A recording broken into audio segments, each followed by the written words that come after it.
Okay, now I should have the right sentence. Now I should have the right sentence.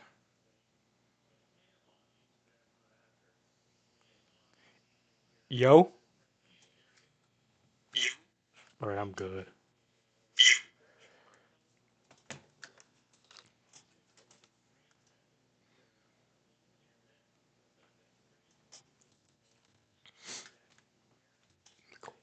Fuck is it?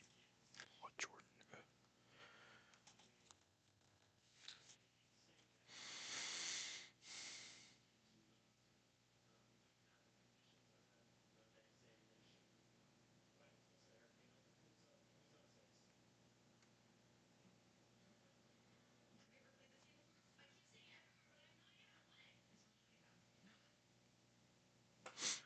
Alright, now I'm good.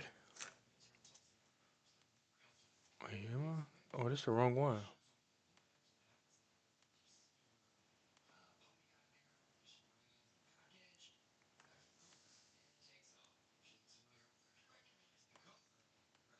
Hold on.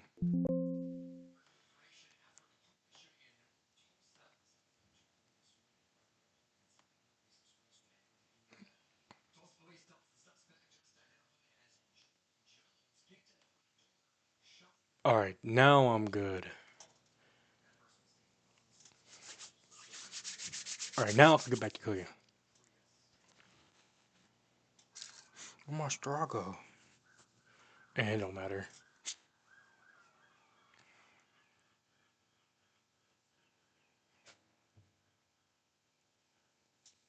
Alright. Tyrese actually got a new shoe, I guess. Signed with New Balance.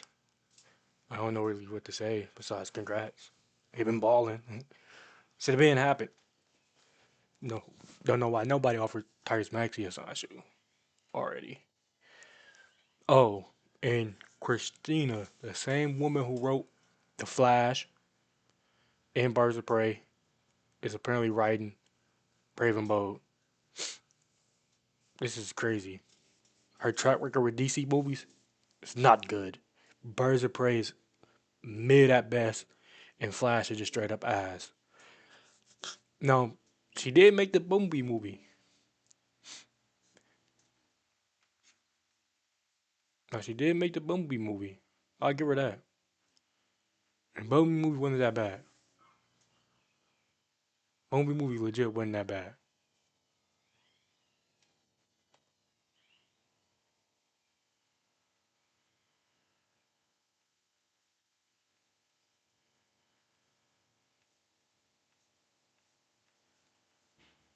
No. Yeah, Bumblebee movie wasn't that bad. But her track record with DC movies is fucking terrible. I'm not gonna lie.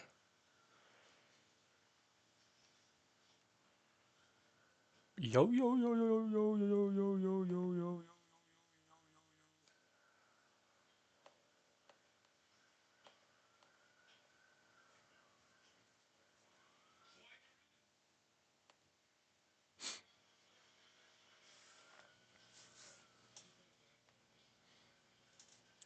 And then what else I wanted to talk about before I get into the stuff I plan on doing today? Oh, Thrag. This is how Thrag looks in Invincible. Hey, he don't look half bad. It look great. And better get his hairline right. What else I want to talk about? Hold on, let me refresh this because I added some few stuff earlier that I didn't have. Tech Jacket. This is Tech Jacket. We already seen Tech Jacket last season though, but I guess this is updated Tech Jacket. I don't got his comic. I'm gonna keep it a bean. I guess it's updated Tech Jacket, and then Invincible season 4 is coming March 18th. That's crazy. Didn't they say like 2026 or 2027 is gonna be the year of Invincible? Like hella Invincible content coming out? Shit, I don't know. Hold on, let me close the. Oh, and Netflix and Mappa is coming together on a partnership for some reason. Netflix don't really got that good track record of making animes anyway. But hey, is this a good thing for Netflix? Is it a good thing for Mappa? Is it a bad thing for Crunchyroll? Who knows? If it's a good thing for anime or a bad thing for anime, who knows? I know some people like it, some people don't. Like he like it, clearly.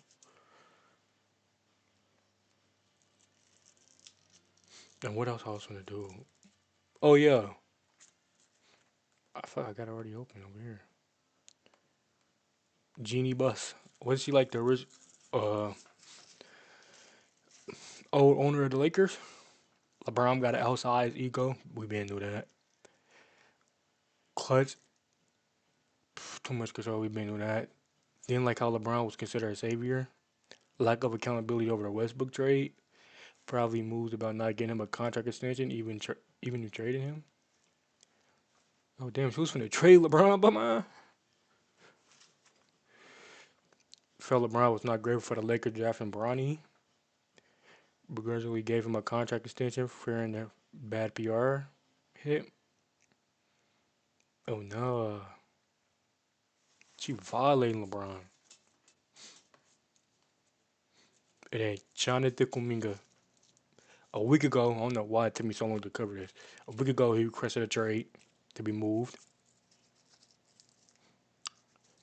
You know, with Jimmy Butler just not getting injured, I think they're going to trade Jonathan Kuminga for DeMar DeRozan because DeMar DeRozan been on the trade block as well.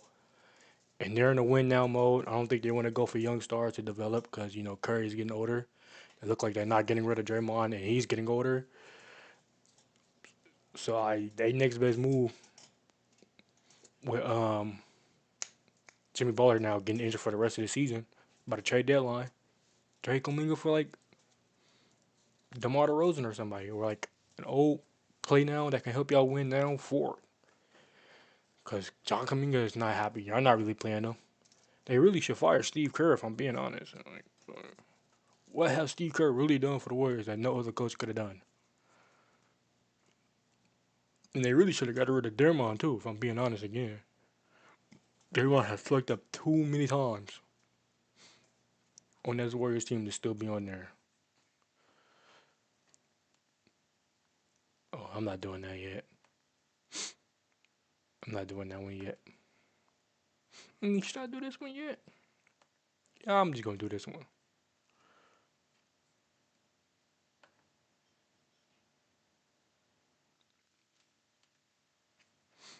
All right.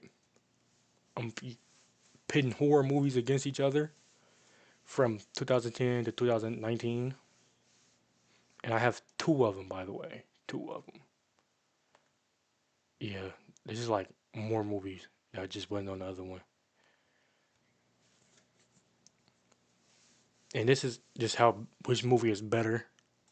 If I didn't see a movie, I'm just gonna click the one I seen. If I didn't see either of the movies, I'm just gonna flip a coin. Whoever wins that just wins that.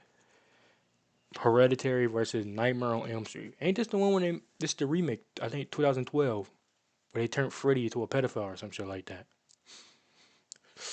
Can't get down on that one, but I did like nah. Hereditary wasn't that bad either. Although I like the Nightmare on Elm Street more than I like the Hereditary. 10 Clover Lane. I never seen that one, and I never seen Are We Still Here. I heard of Tim Clover Lane and I heard good things about it. I'm gonna choose you. Well, considering I haven't seen this and I seen Split, I'm gonna choose Split. A girl walks home alone at night. Happy Death Day. I never seen this one, so I'm choosing. I seen Happy Death Day, so I'm choosing Happy Death Day.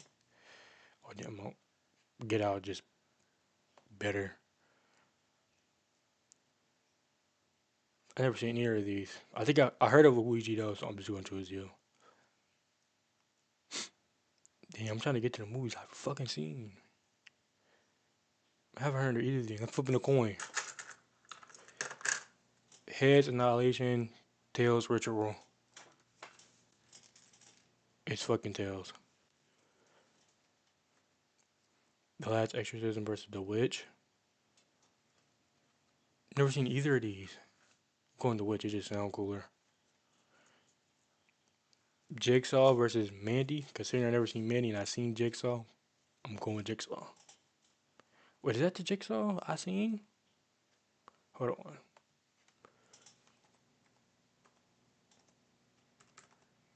Yo, it didn't type shit in for me, bro. I just typed all that, man.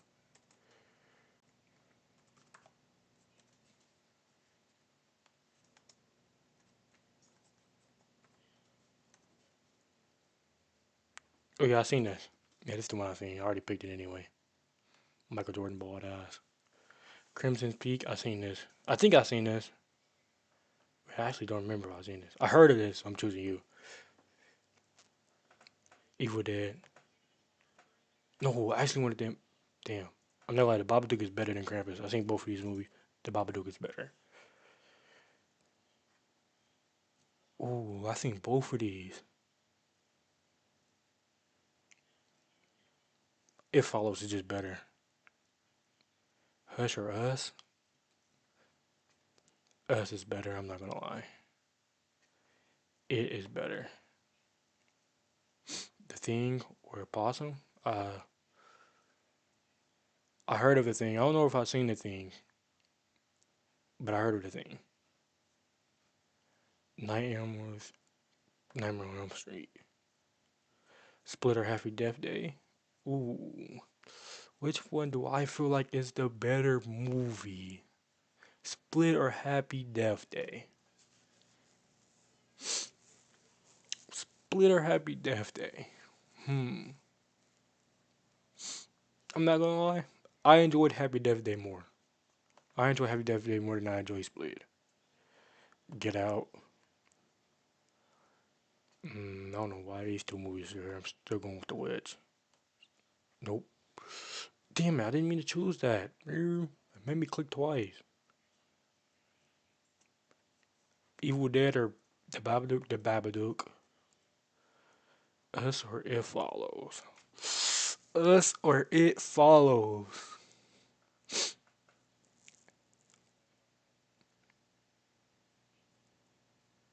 I'm not gonna lie. I'm going It Follows on this one. I'm going It Follows on this one, bro. It Follows is just better, bro. 100%. Is it? Us was good too, but It Follows was elite. I'm going It Follows. It versus The Thing. The Thing.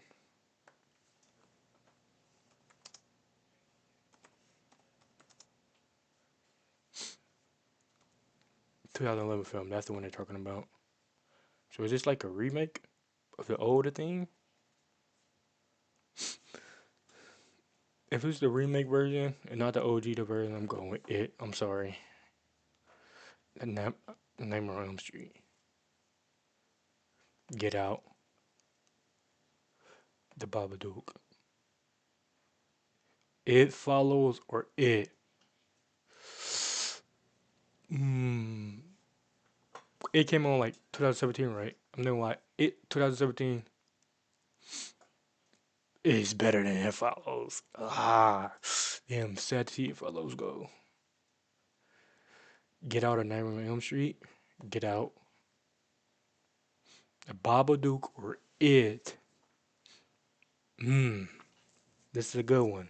If I had to choose which one I enjoyed more,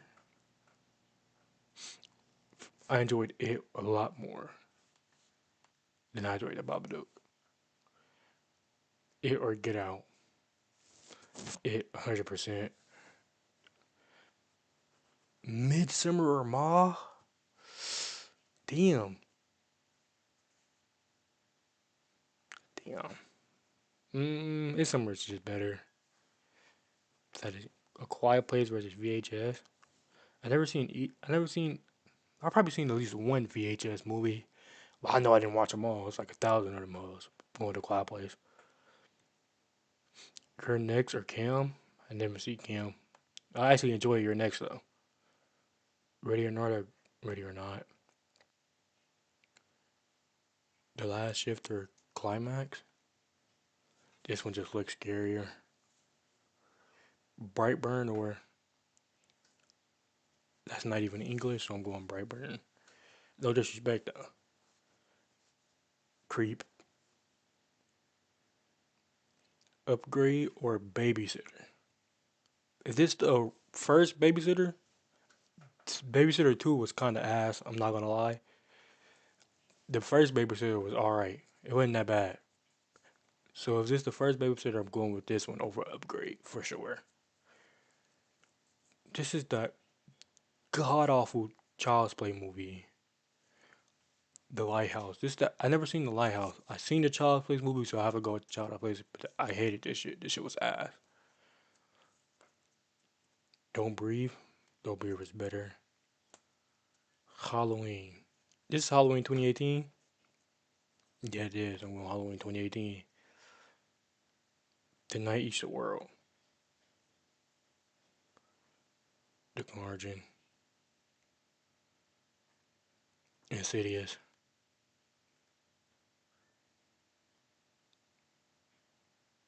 Never seen either of these. I'm going Lights Out. Bird Box or Cabin in the Woods. Cabin in the Woods was tough. Bird Box was tough, real. Bird Box had that Bird Box challenge where you had to walk around blindfolding yourself. I did that in school one time. I'm going to Bird Box because of the Bird Box challenge, and I actually enjoyed the Bird Box movie. Midsummer or Quiet Place. Damn, I'm not gonna lie. I'm gonna have to say the Quiet Place on this one. I enjoyed the Quiet Place a lot more than I enjoyed Midsummer. I rewatched the Quiet Place like probably 5 times. No, less than five. Five, I probably would like 3 times. I only seen Midsummer once. I don't even know if I'm pronouncing that right. I never got corrected when I said that in front of people, so I think I'm pronouncing it right. Midsummer or Midsummer or something like that. A Quiet Place. Your next already not? Dang. I'm not gonna lie, I enjoyed Your Next a lot better. No, I didn't. What I'm talking about, I enjoyed Ready or Not. Why did I get them mixed up? I enjoyed Ready or Not a lot more than I enjoyed Your Next. I like both of them really good,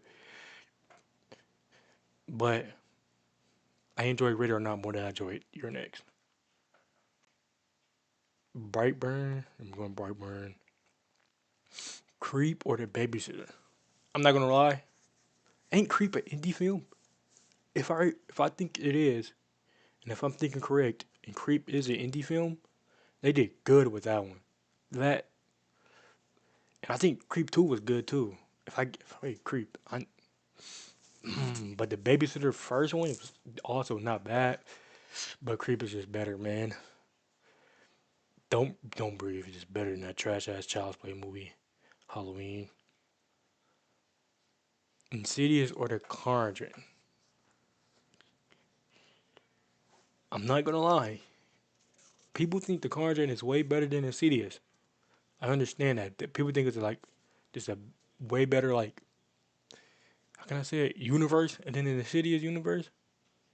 And I will say this: I don't like the way how the other, like, the Insidious storyline went about it the way it did went about.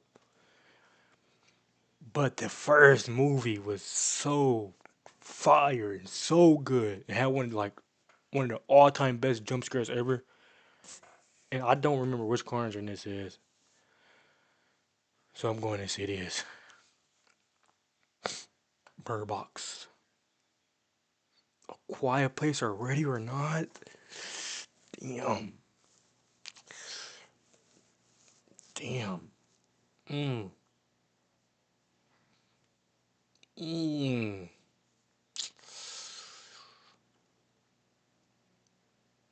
If we're talking about strictly just the Quiet Place and not the Quiet Place too, like if we're not putting them together, I'm going to Quiet Place. I didn't really enjoy Quiet Place 2 like that, but the first one I really, really, really enjoyed. So I'm going to Quiet Place. Burn or Creep? Creep. Halloween or Don't Breathe. This is Halloween 2018. I think this Halloween 2018. Halloween 2018.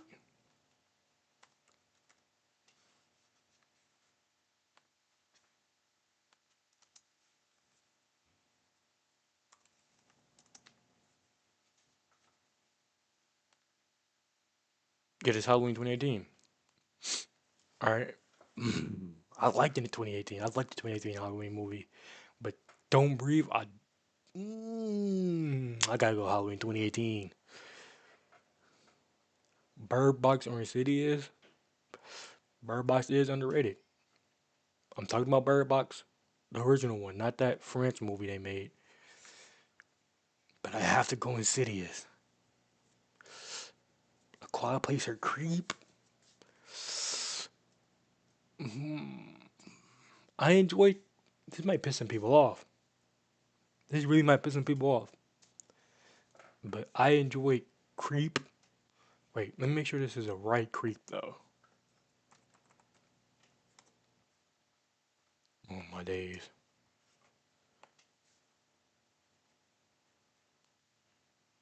Yep, that is the right Creep.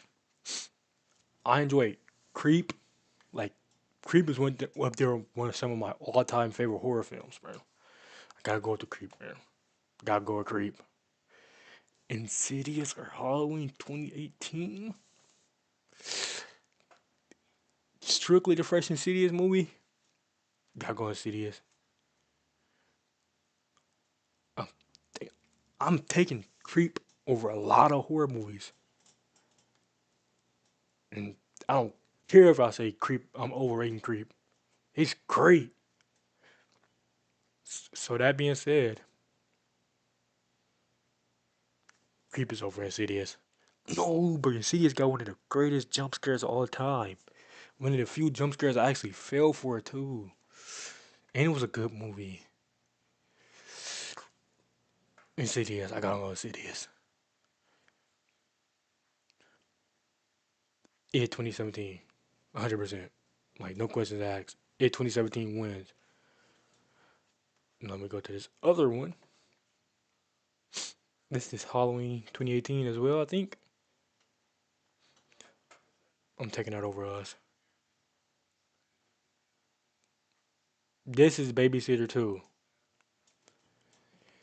Hell no, I'm not picking that. That shit was terrible, bro. And Spree was actually decent. Spree was actually decent. I never seen Slacks or In the Tall Grass. Slacks. I don't even know how I'm saying that right. 28 weeks later is just up there. Good night, mommy, or scary stories to tell. I seen scary stories to tell in the dark. It was alright. It was alright. Insidious Chapter 2 or Wolf Creek 2. I never seen Wolf Creek. I heard of it. I never seen this. And I seen Insidious too. The Lodge or the Cloverfield Paradox. I never seen none of the Cloverfield films. I never seen The Lodge. I heard of Cloverfield, so I'm picking you. Hereditary versus. I can't even see what that is. Come. It comes at night. Oh, that's it. I heard. I have to go Hereditary. I have to go Hereditary. I like It Comes at Night, but I had to choose one. It's Hereditary. Pet Cemetery. Tucker and Dale. The Nun. I actually heard of this. Life versus Lake. I never heard of either of these movies. There's gonna be some movies I never heard of. A lot of them. The Witch. Tonight Eats the World. The Original Babysitter. Girl on the Third Floor. We Are Still Here. That one just sounds scarier. Halloween 2018 or Spree? Halloween 2018. 28 weeks later. Both of these are just mid versus mid. But if I had to choose which was the better mid, Insidious Chapter 2, Hereditary. Tucker and Dale. The Nun. I actually heard of that one. The Night East of World. I actually seen this. Babysitter. Some I actually seen. Halloween or 28 weeks later. If it was 28 days later, I would have chose that over Halloween 2018. But it's 28 weeks later, so I'm choosing Halloween 2018. Hereditary. Tucker and Dale. Nice East of World versus Babysitter. I enjoy zombie media over any type of other media, so I'm going Nice East of World. Wait, is that what I'm thinking of?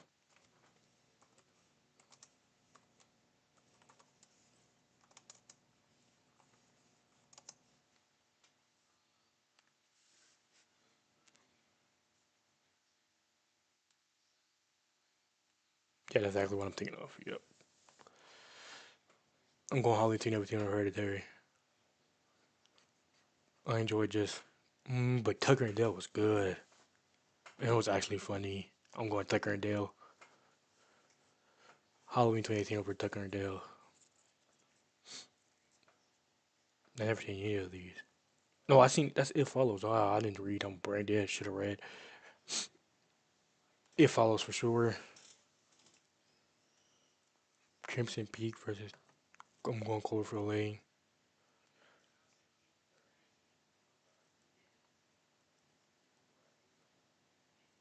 Color Out of Space. Green Room. I never seen any of these movies. I'm going Color Out of Space. Just because I seen you in the last one. Wrong Turn. Oh my god, I hated this Wrong Turn so much. And I liked it Mayhem. It got my dog Glenn in there. I'm going with Mayhem. Wait, is that what I'm thinking of? I don't even think I spelled that right. Mayhem.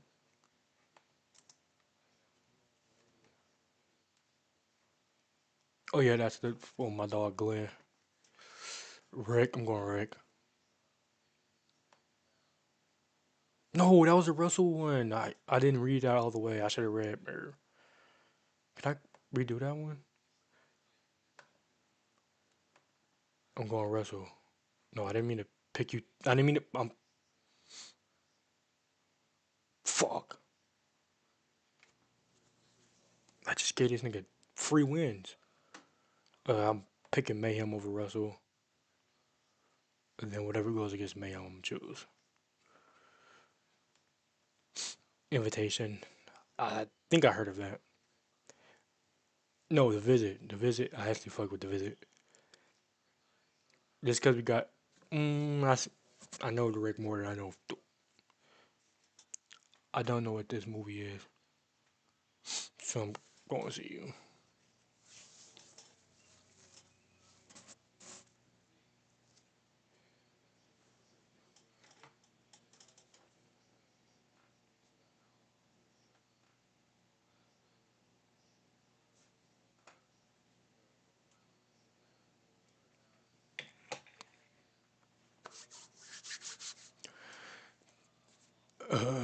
Grave Encounters.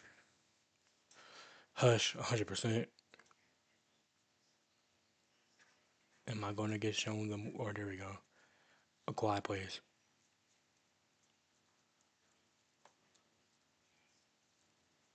Get Out. Damn, this list long as shit. Leprechaun. I actually seen the Leprechaun movies. Seen all of them. It Follows. Impossible. Mayhem. I'm fucking Mayhem. We're not like Russell. The, oh shit, my shit from the die.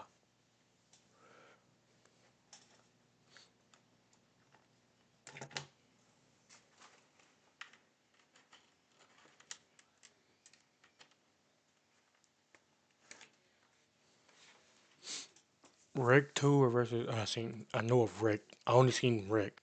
I never seen Rick 2. Hush. A Quiet Place. Get Out. Get Out is better than the Leprechaun for sure.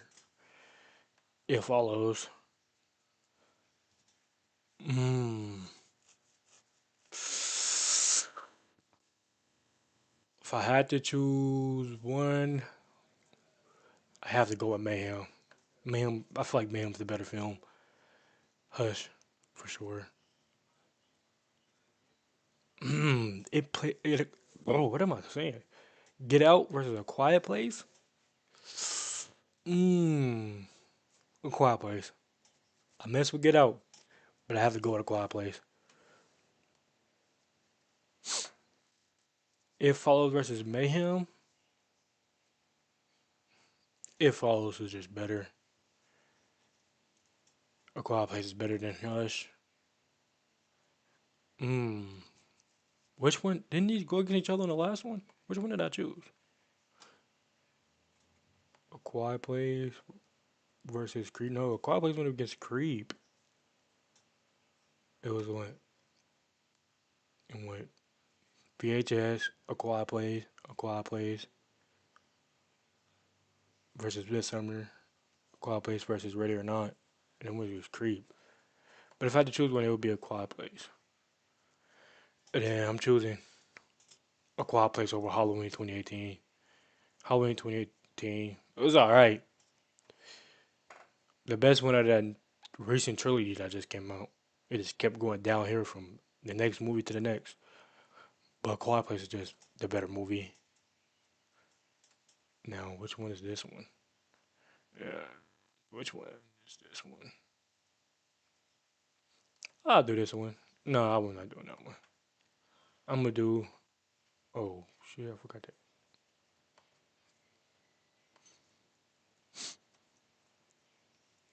Let me see. Let me see. Let me see. Let me see. Let me see.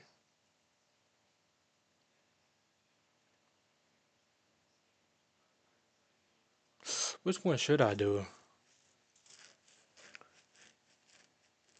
I'm gonna do the Naruto one because I said I was gonna restart the other ones because I got much more time than I thought I would have.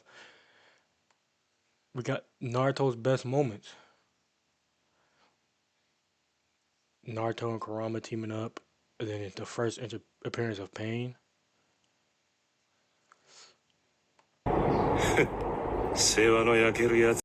First appearance of Pain is just way better, and that was dumb loud in my ears. Some people would think Naruto and Kurama teaming up was better, but the first appearance of Pain, Naruto's greatest villain in my eyes, right after Madara. I will have to say the first appearance of Pain. Minato's last words to Naruto versus Fourth Great Ninja Warrior. Sasuke Chidori. たちもわしが下術する。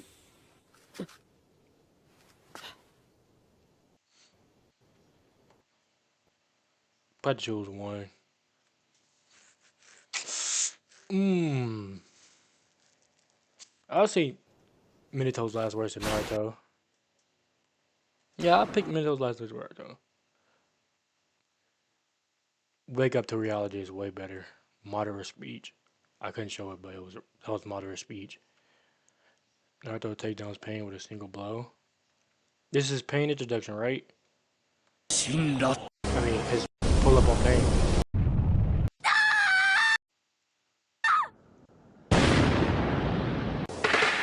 Since it was his Pain introduction into this too, I mean, him pulling up on Pain into this too, I'm going with this.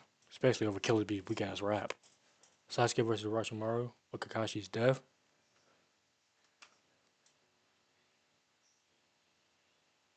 始めたよね。こんなところでいい。It's not even Itachi's death. He didn't die here. I mean, he died, but he got revived. I would have picked this if Itachi stayed dead. I mean, I said Itachi. Kakashi stayed dead. Mm, I'd pick this over the fight. If it was anything else before that, I would have picked that over Itachi's fake death. Nigga didn't even stay dead.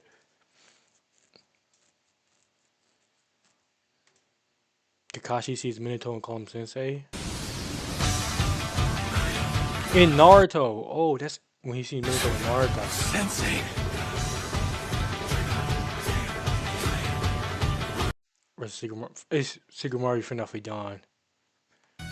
I'm not gonna lie, it's Shikamaru finishing off Hidan over that fake ass Kakashi bullshit. Well, I'm not finna say it's called a second bullshit, but Shikamaru finishes Hidan is just better. Naruto's mom versus yeah, Naruto's mom.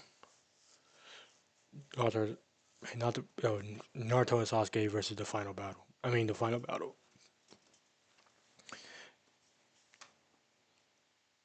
Naruto Uzumaki, the hero of the hidden leaf. Toby introduces himself as Madara. Not gonna lie, seeing this was just gas. Cause I think the last arc, we didn't really know who Toby was. We just seen him as some goofy kid guy that was in the Akatsuki. Then seeing him introduce himself as the leader of the Akatsuki and Madara. Yeah, just him over this. Naruto, this was good too. Don't get me wrong. The village finally acknowledging Naruto, but this one I just like the Akatsuki way more than I like that. Obito meets Ren again. Yeah, I'm saying Itachi's goodbye to Sasuke. Naruto requests Iruka to be his father's wedding. Foretells his remorse tomorrow. This had emotional weight behind it, so I'm going Naruto. Blood is my blood. Wait, hold on. So, Blood is my blood, Gar. what is this? It's so warm and wet. Mother, what is it? Alright, skip the yapping with me. There we go.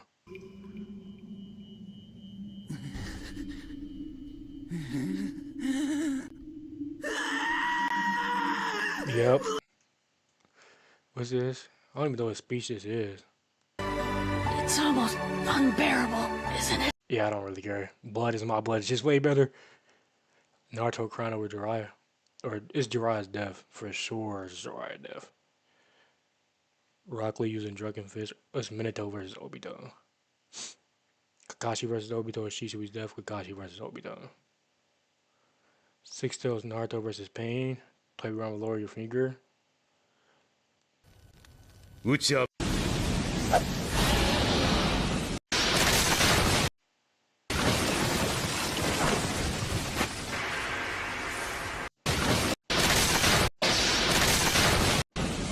扉だ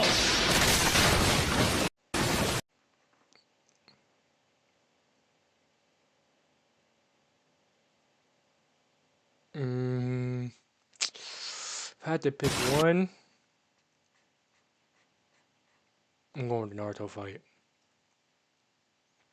Yeah, I don't care for the I'm in Hell's just better. How much can you see with that Sharingan of yours? Damn, why did it have to go against one of these clones to use Susano? お前はどこまで見え This would have won against anything else, really. If we're being honest, why did it have to go against this one? Just the one thing it couldn't beat. And so, I have one question for you.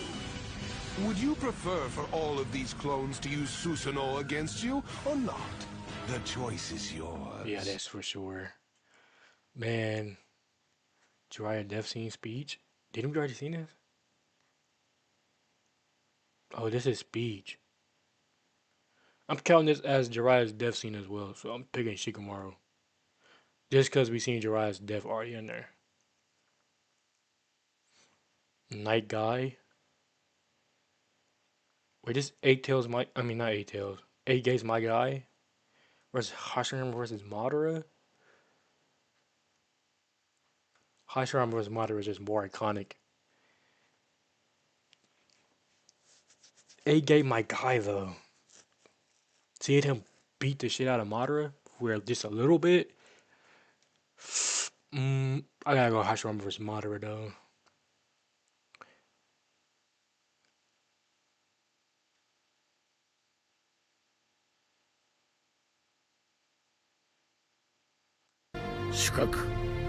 This is just better than that. Well, this is Zabuzu. Zia Zabuzu. Neji and Naruto. Naruto used the Nine Tails Flash Charge to beat Neji in the Chunin exams. Toby's voice change. This is when he was like just kidding. Sasuke triumphed in the battle. Itachi Uchiha is now dead. What? I don't believe it! Kidding. It's just as I expected. Versus Naruto's fight.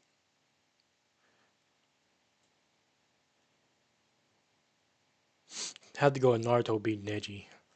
Just have to. Gar versus Lee. Gar versus Lee 100%. Naruto versus Sasuke. Sasuke versus Killer B. Naruto versus Sasuke. Yeah. This is a good one.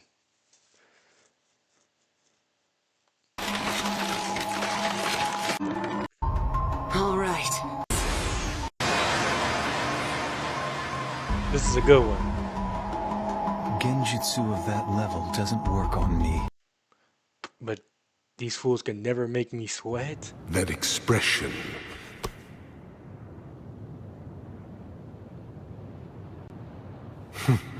Am I perspiring? I have to go at Genjutsu that level don't work on me. But that these fools can never make me sweat though. It's just better. I mean, not better. It's iconic though. I'm going Genjutsu that level just doesn't work on me. Madara versus Shinobi Alliance, yeah. Sensei, Guy Sensei, and Rock Lee emotional about surgery. This is Zabuza's rage for sure. Naruto never gives up and uses Rasengan. Hold on. This is where he was just stacking dumb hand signs. Oh, Ushisaru une I tori ushi uma tori ne tora inu tora mi ushi hitsuji mi I hitsuji ne. Jin saru tori tatsu tori ushi uma hitsuji tora mi ne saru u I. yeah, but I'm sure Naruto never gives up.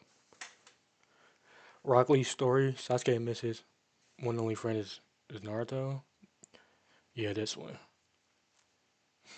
Madara's baddest movie versus Wake Up to Reality. I'm not gonna lie. Damn. They wanted to get Madara up out of here though. I gotta choose. Damn, this. I'm choosing Madara. We went to clones with Sano. You are the Orochimaru versus Kakashi. And yeah, Naruto versus Neji for sure. Blood is my blood. Yeah. But this is the Naruto pulling up on pain. Damn, I had to see Blood is my blood go though. Kakashi versus Obito. I like that better than Nah, but this fight was gas too. I'm going with this one of Kakashi versus Obito. Madara versus Shinobi Alliance for sure. Hashirama versus.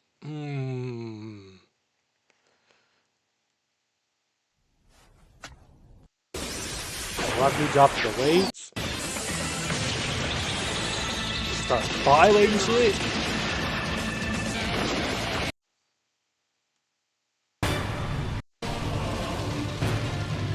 This is my favorite fight out of the whole Naruto series, so this might be a little biased, but I'm going Gaara versus Lee. First appearance of Pain. Naruto never gives up. Akirame. Definitely Naruto never gives up. I'm sorry. Kakashi's death. I'm saying this. Itachi. Yeah, I'm saying Itachi over Kakashi's death. I'm sorry. Genjutsu at that level doesn't work on me. Zabuza's rage. I like the fight better than I like the ending of the fight. Sugimoto finished Hidan's for sure. Oh, I didn't even see this in the last round. Sasuke kills Danzo, and the walk down Sasuke did on Danzo was crazy. Toby introduced himself as Madara. Naruto crazy. Jiraiya's death over Ramen Hill, for sure. Jiraiya's death over Gar versus Lee. Damn, I hate to see Gar versus Lee Kohodo, but Jiraiya's death is like peak of the series, man. Which one do I like more out of the OG Naruto series? Naruto never gives up. I like that one more than I like the Neji fight. Genju at a level doesn't work on me versus Shigemaru getting get back for Asuma and finish off Hidan.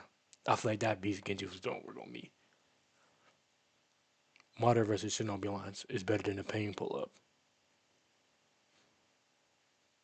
Naruto versus Sasuke.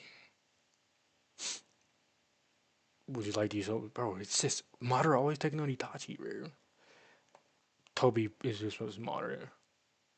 Sasuke walking down on Danzo.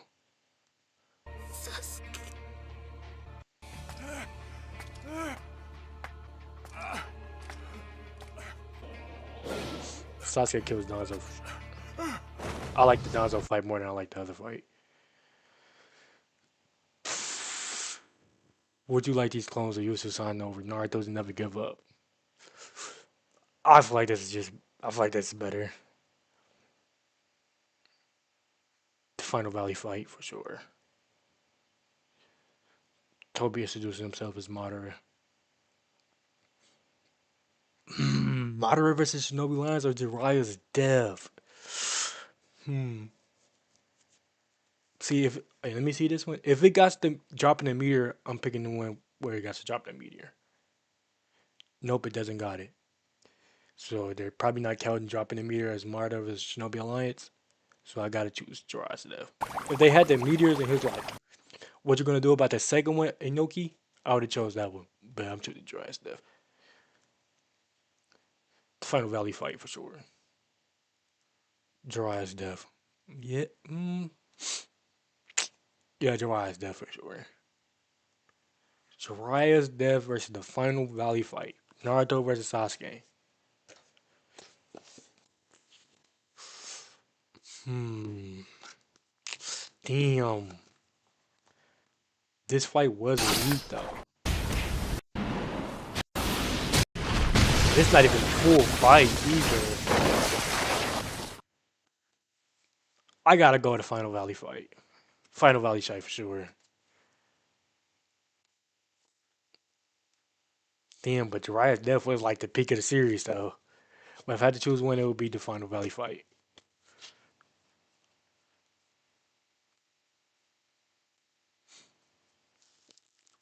Alright, which else one I wanna do?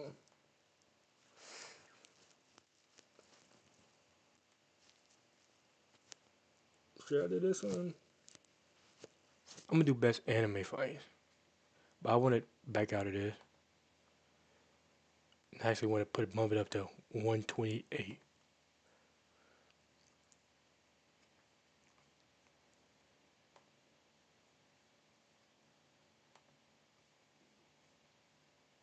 I've never seen either of these. So I'm just gonna choose you.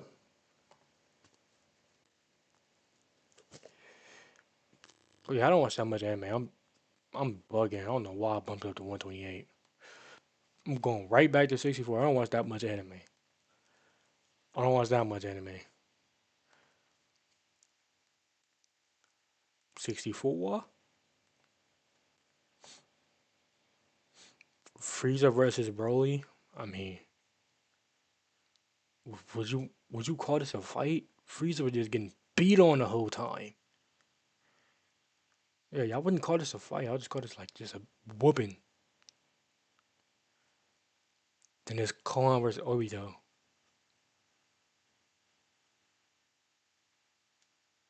Yeah, I choose Koan versus Obito over Frieza versus Broly fight. I don't watch Demon Slayer. I think it's Demon Slayer. Yeah, it is. And I don't watch JoJo's Bizarre Adventure. I think it's JoJo's. So let me see. I actually seen this fight. I never seen the JoJo's fight. I just seen that from like. Let me skim over it. I seen the Demon Slayer's fight, so I'm just gonna go to Demon Slayer one. Gear 5 Luffy. I seen this fight. I never seen One Piece, but I seen that fight. Naruto and Sasuke versus Momoshiki.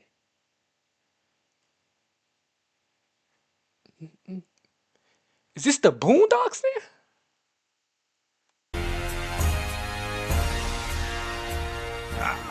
Yes. The legendary Obviously, Naruto Bushido versus Mao, Momoshiki the is the better greatest fight. black karate man to ever live. But obviously,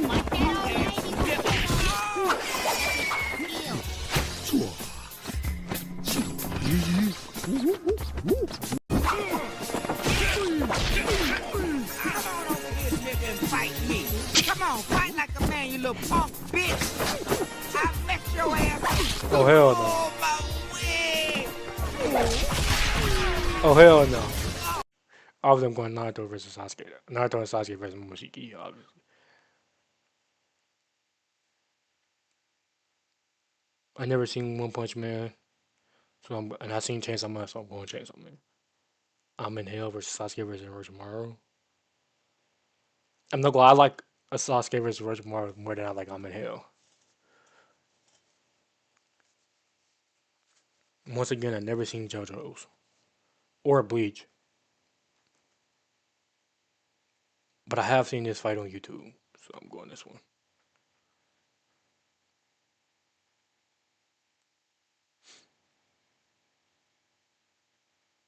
Damn. But Sasuke versus Killer B though, Killer B write down his rhymes and completely dugging on Sasuke, even though his rhymes were straight ass. And he wasn't just Sasuke, he was dugging on Sasuke and his whole team, Team Taka. So I gotta go Killer B and Sasuke.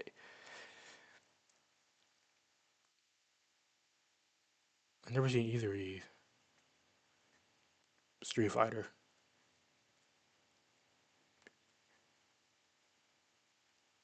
Minato versus Obito. Damn, he's gonna let me pick.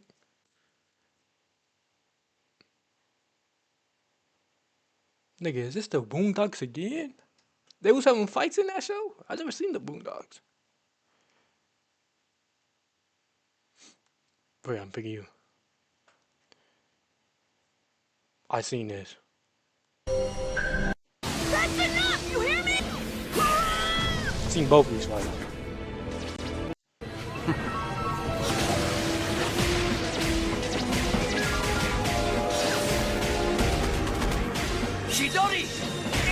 Some people might hate this, but I'm going Toji versus Dagon. The way he pulled up in domain and just finished Dagon in his own domain, yeah, I'm going Toji versus Dagon for sure. I heard of been around. I never seen none of that shit either. Never seen nothing. Oh, I seen this one. I seen this one. Yeah, just because I seen that was the only fight I actually seen on that list. Never seen either of these either.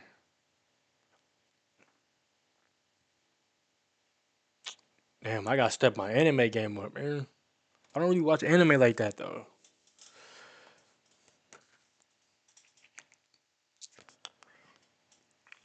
I know I seen this fight. I actually seen this fight.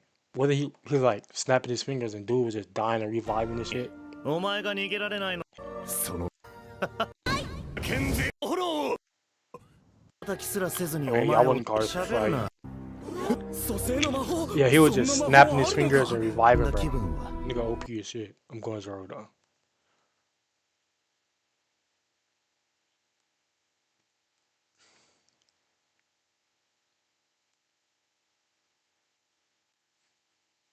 Geto versus Toji versus it's Kakashi versus Obito. Damn, might just Geto versus Toji go like that.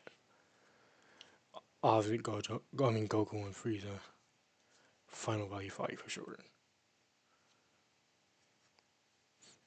I don't know none of these.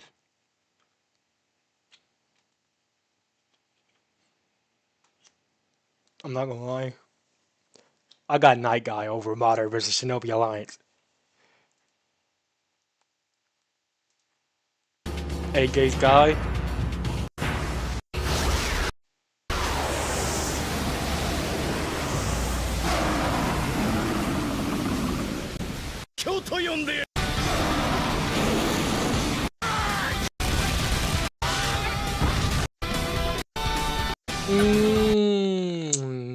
Nah. I got Madara versus Shinobi Alliance over that. Sugano versus Maharaga.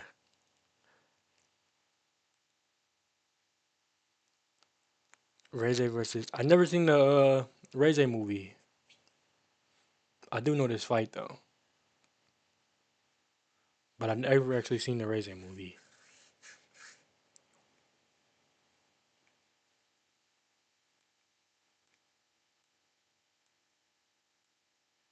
Just because we got a bunch of Naruto fights already, I'm choosing Chainsaw Man. Gar versus Rock Lee.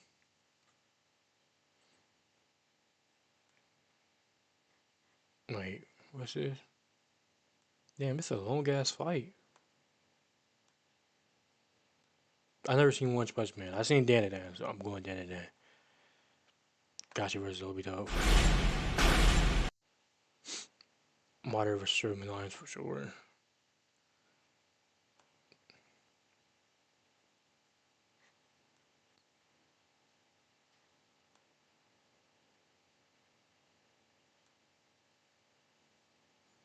I'm just choosing the ones I seen versus the ones I didn't see. Ooh. Sasuke versus Killer Bee. It's a better fight than Obito versus Konan. Because it wasn't just Sasuke. It was Sasuke and Team Taka that was just getting violated. And it was just a better fight. And Killer Bee was rapping before that, too. Writing on rhymes. Gar versus Rock Lee. Sasuke versus Orochimaru. I never seen Bleach, so choosing the fights I seen over the fights I didn't. Goku and Frieza versus Jiren. Toji. I never seen Hippo or whatever that shit was. Never seen Street Fighter or played the game. Never seen One Piece. That's gonna piss some people off if they see that. I never seen One Piece though, so Final Valley fight is better than that other fight. God versus Rock Lee is better than Dragon Ball. Gachi versus Obito is better. Minato versus Obito is better.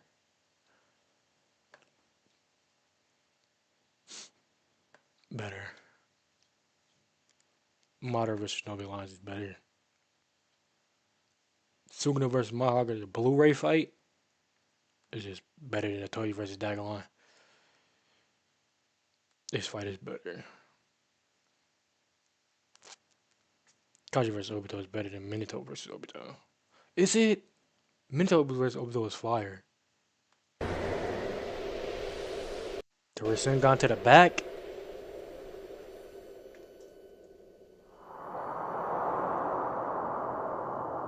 Rasengan to the back.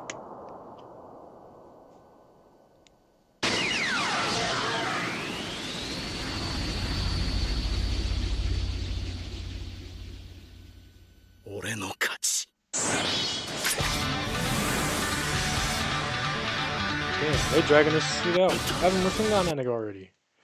Kakashi versus Obito. Gar versus Rock Lee is better than Mario versus Shinobi Lions. As a fight, Gar versus Rock Lee is just elite. Rock Lee dropping the weights. They start violating. Yeah, that's elite. I never seen the Chainsaw Man movie. Kakashi versus Obito versus Sugano versus Maharaga. Mmm. And this is the Blu-ray edition.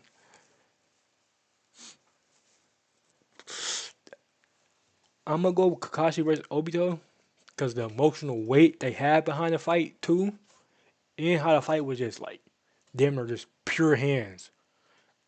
So I'm going Kakashi versus Obito. Ooh, Naruto versus Sasuke, the final fight, or Gar versus Rock Lee. Again, if I have to take into account the emotional weight behind the fight, Naruto versus Sasuke, and what's at stake versus the fights. But Rock Lee versus Gar was straight hands, and Rock Lee dropping the weights. But I have to choose Naruto versus Sasuke. As the best fight, I'm going Naruto versus Sasuke. Damn, it came out of two Naruto fights. That's crazy.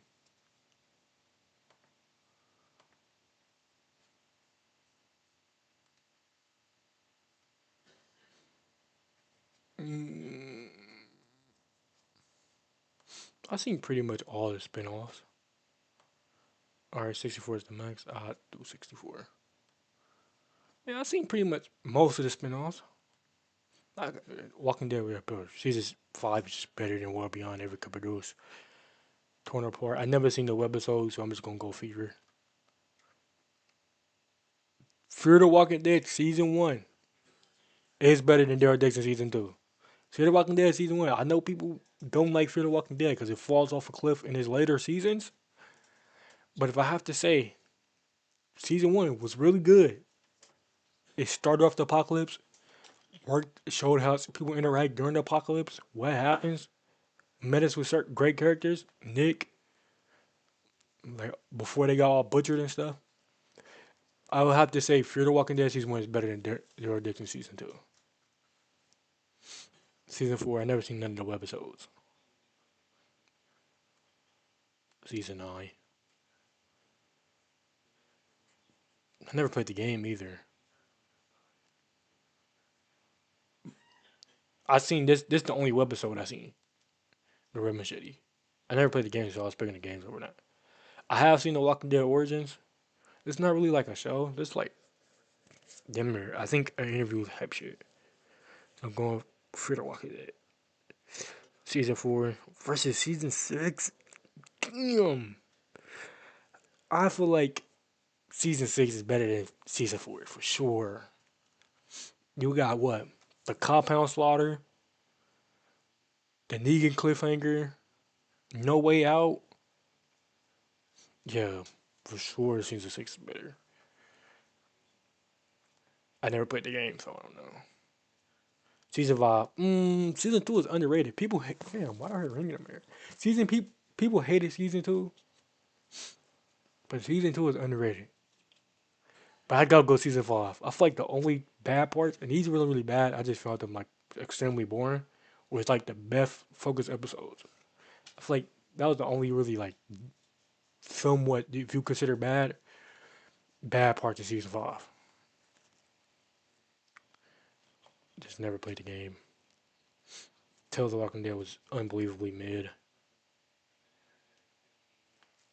Season, like, The Walking Dead is just better than Fear the Walking Dead. Season 3 is just better than season 6. I feel like season 6 of Fear the Walking Dead was actually not that bad, but it went against season 3, so. Like I said, Fear the Walking Dead was, season 1 was the best Fear the Walking Dead ever produced in my eyes. Season 7. I, The Walking Dead, Dead City. I feel like that's better than Fear the Walking Dead season 7. I don't even remember nothing from Fear the Walking Dead season 7.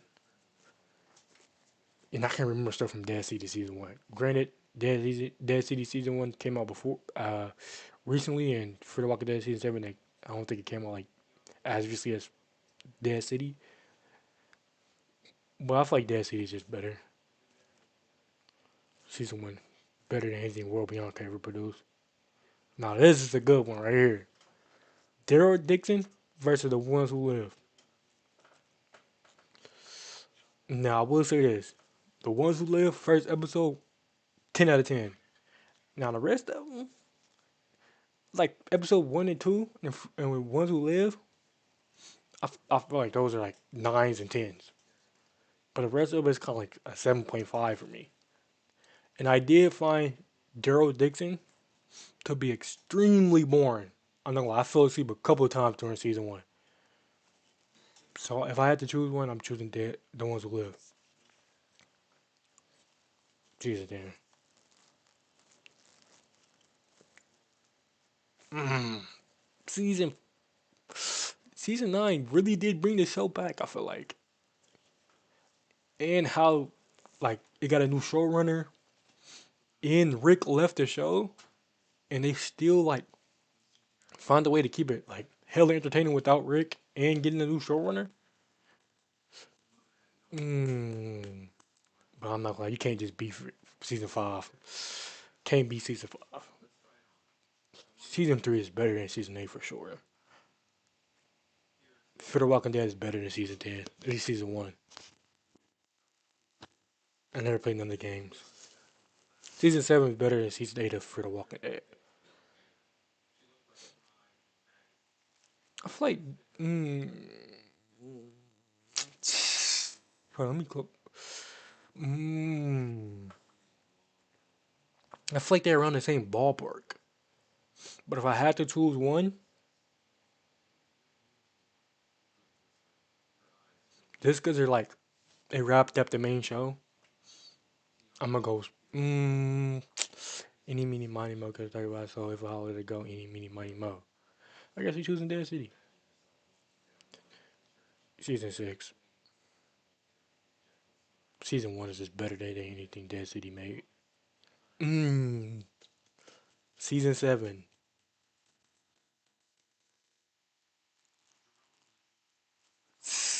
I actually like season 6. There. I'll say Dead City is better than season 7. I'll say season 11 was better than season 7 too. But I'll say Dead City is better than season 7. Season 3 is better than The Ones Who Live. I'm sorry. Season 5 is better than Fear Walking Dead season 1. Mmm. Season 1 versus season 6? Like I said, there's no way out. There's Negan cliffhanger.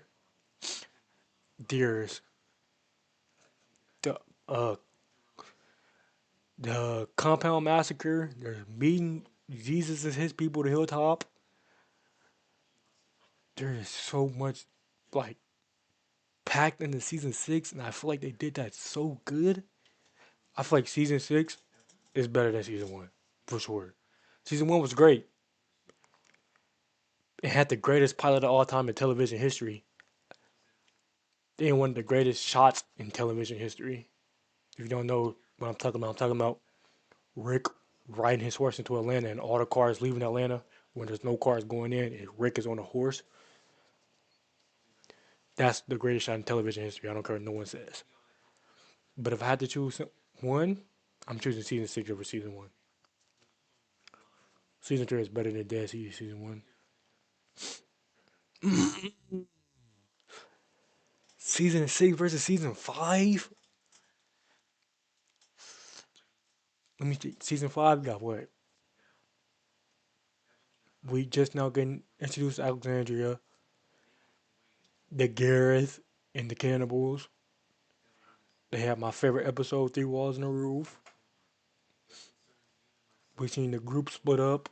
One group is going to Washington, the other one's trying to stay back and get Beth and Carol. We got introduced to Noah. But like I said, the downside season 5 had, and it's not really a downside, but I found it to be extremely boring, was the Beth episodes. And season 6 didn't have like no Beth episodes. Season 6 was No Way Out, Compound Massacre, slaughtering people in their sleep. You had the Negan introduction. You had the Daryl versus Dwight. What else did you have in season 6? No Way Out. I think I already said that. Like, bro, season 6 was just packed with everything. I gotta feel season 6 over season 5. Season 6 is peak Walking Dead. I feel like season 6 is the best season of The Walking Dead. And that'd be season 3.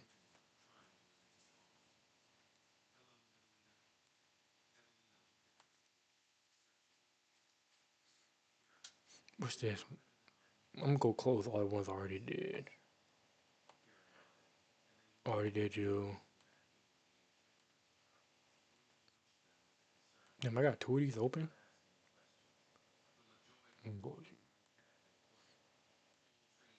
Already did you.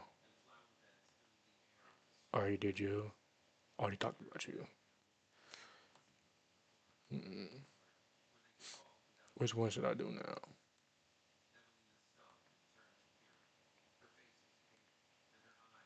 I just did you. And already did you. Oh shit, I'm wrapping up all these pretty fast.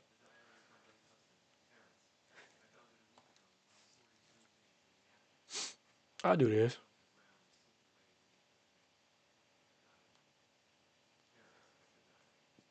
Horror villains versus horror villains. All right, let's see it. Chucky's just Chucky's just beating Annabelle. I'm keeping it real. The Leprechaun. I think his name is Jack. I forgot what movie he's from. I never seen his movie. I do know he's crazy OP though. But just because I can't remember him, and I actually know the Leprechaun, and I don't want to put characters I don't know for real, I'm going to Leprechaun. Is that Jeepers Creepers? I really don't know which one these is. I'm just gonna choose one. I don't know these either. They're damn near the same character, so I'm just gonna choose the normal one. A normal human clown. I think this is a normal human clown. Yeah, I think this is a normal human clown. This is from a Rob Zombie film. I know that. One of them crazy ass films Rob Zombie made. Versus Art the Clown, who literally can't die. Only seen one Terrifier movie, and they was all found them all to be terrible. But that one Terrifier movie scene was the first one, and I know Art the Clown can't die. From what I know from my Terrifier knowledge.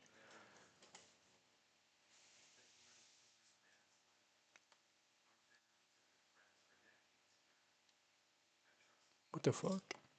Wait, that's the Invisible Man. I would have chose a monster over the Invisible Man. Predator versus Alien. Didn't we see this and then the Predator win? One Predator versus one Xenomorph. I'm going to Predator, bro, every time.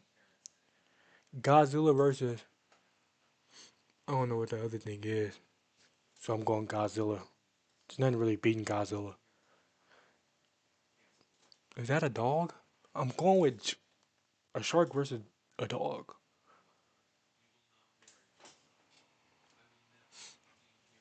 Shit, I don't know when of these monsters are for real. The thing from It Follows versus I don't know what this is. I can't remember. I'm going to thing from It Follows. It literally can't be beat. Slender Man versus I don't know who that is. So I'm going Slender Man. This guy from Hills of Oz, right? Yeah, I'm going him because I don't know who this other guy is. Both of these hoes look crazy. I'm going you. You look crazier. Chuggy versus Leprechaun.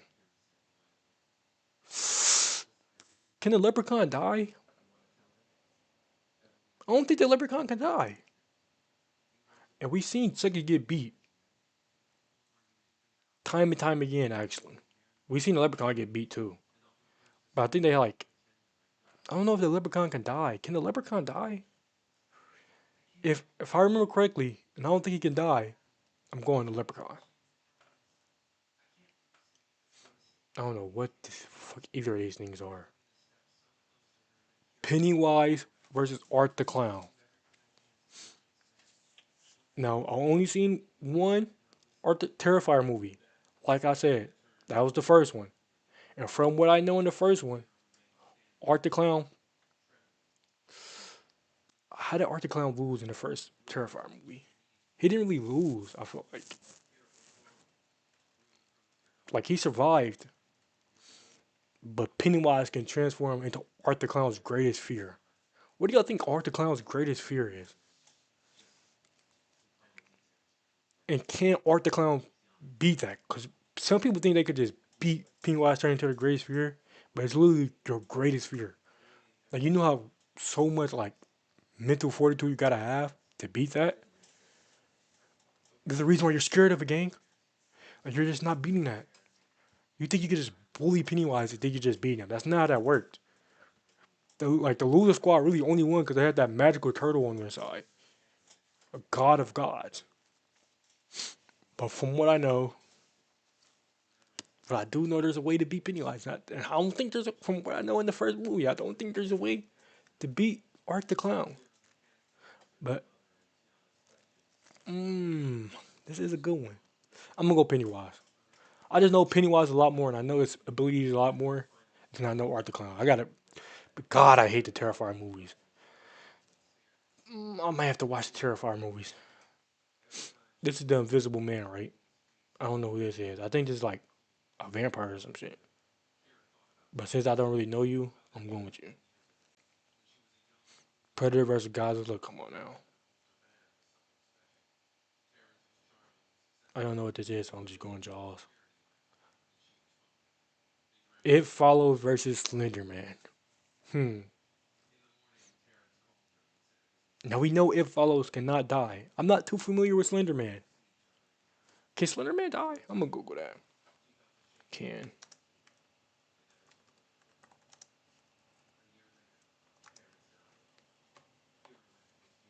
No, Slender Man is a mortal creepypasta entity that generally cannot be killed by conventional means like guns or physical attacks. He often portrayed as unkillable.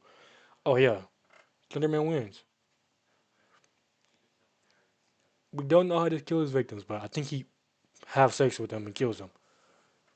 Kills them with sex, basically. I can't imagine Pennywise. I mean, not Pennywise. Slender Man just having sex and getting killed like that. If we know Pennywise. I mean, Slender Man. Oh, I keep calling this man Pennywise.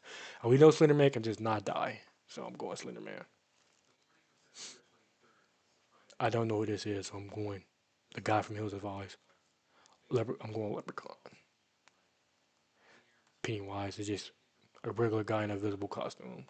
So I mean, Godzilla just running through the Slender Man. Leprechaun versus Pennywise. Once again, Pennywise can transform into the Leprechaun's greatest fear. I'm going with Pennywise over the Leprechaun. I feel like Pennywise got more win cons than the Leprechaun. Can the Leprechaun die? I don't know if he can die. I think he can die. I mean, I think Pennywise can beat the Leprechaun for sure. Godzilla versus Slender Man.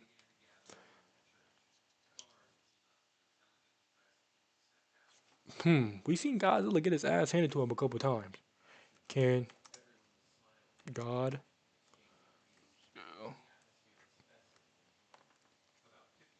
Oh, can Godzilla can die? I'm sorry, but damn, can Slender Man got no like? What's Slender Man's abilities?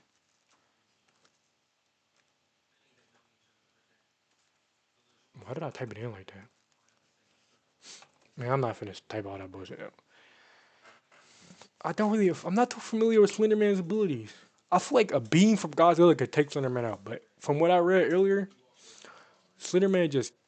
I feel like Slender Man can't die. And a beam from Godzilla just can't beat Slender Man. But Slender Man can't beat Godzilla. I mean, Godzilla can't die. So if we have to say, I don't think Slender Man got any attack that could just wear down Godzilla. Mm, just because I want to make this interesting and I don't want immortality being a factor in this, I'm going Godzilla. Godzilla versus Pennywise. Godzilla is a monster. I doubt Godzilla has any fear. So I doubt Pennywise fear tactic will work on Godzilla.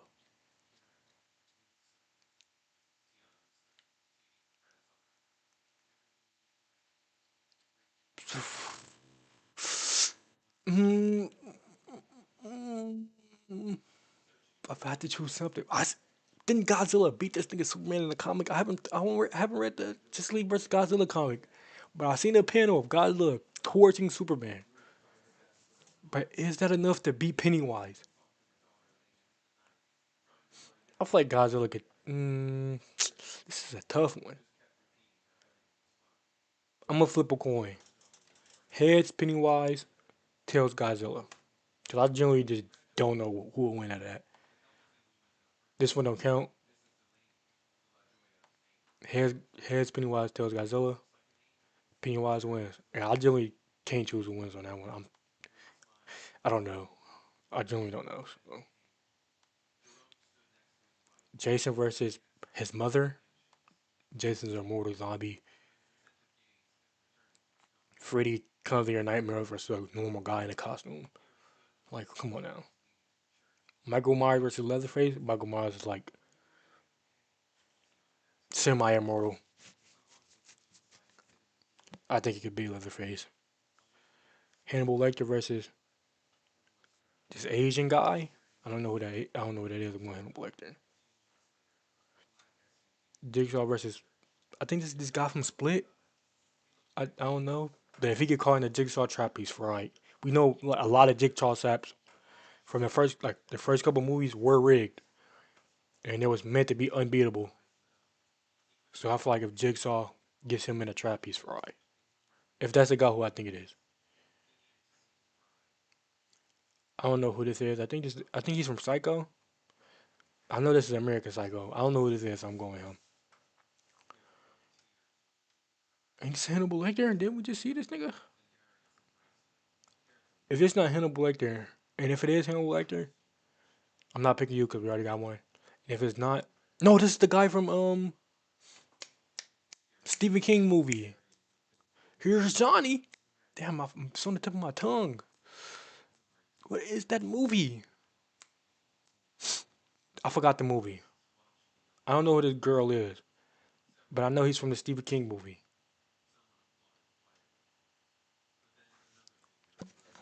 The Shining. I think he's from The Shining.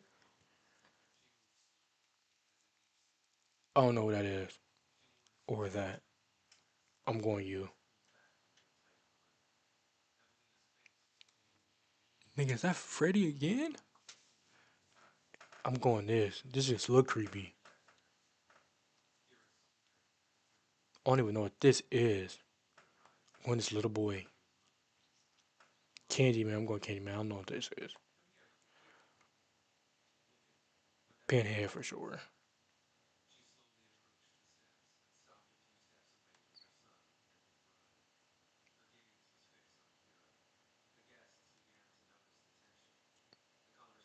I'm in a dark room just looking at all these creepy ass pictures. This shit is insane. The Babadook versus I forgot what movie he's from. I know he's with Ethan Hawke. Damn, I forgot the movie. This is a scary movie. I've seen this one. It's a hella scary movie. But I know the Babadook, and I forgot what movie you're from. Freddy versus Jason. I mean, we seen this fight happen on the big screens. The GOAT won. Jason walked out. Yeah, Freddy was alive, but Jason walked out with that nigga head in his hand. So I gotta go Jason. The GOAT. The king of horror. Jason Voorhees. Michael just semi-immortal versus a normal guy. If he gets caught in a jigsaw trap, he's fried. I'm sorry. Uh, you, you just genuinely terrifying. Pinhead is beating Candyman. I'm sorry. Ain't she like a literal demon? Ain't she from The Exorcist? No, I should have chose the nun. Jason versus Michael. Who will win in the fight? Um, Jason take this. Jason take this. We seen. This is a good fight. Jason takes this for sure. I feel like Jason got more win cons than Michael in this fight. Didn't Death Battle do a fight on this? Have I seen that Death Battle fight? I know Death Battle did a fight on this. I may have to watch that. But I think Jason wins this for sure.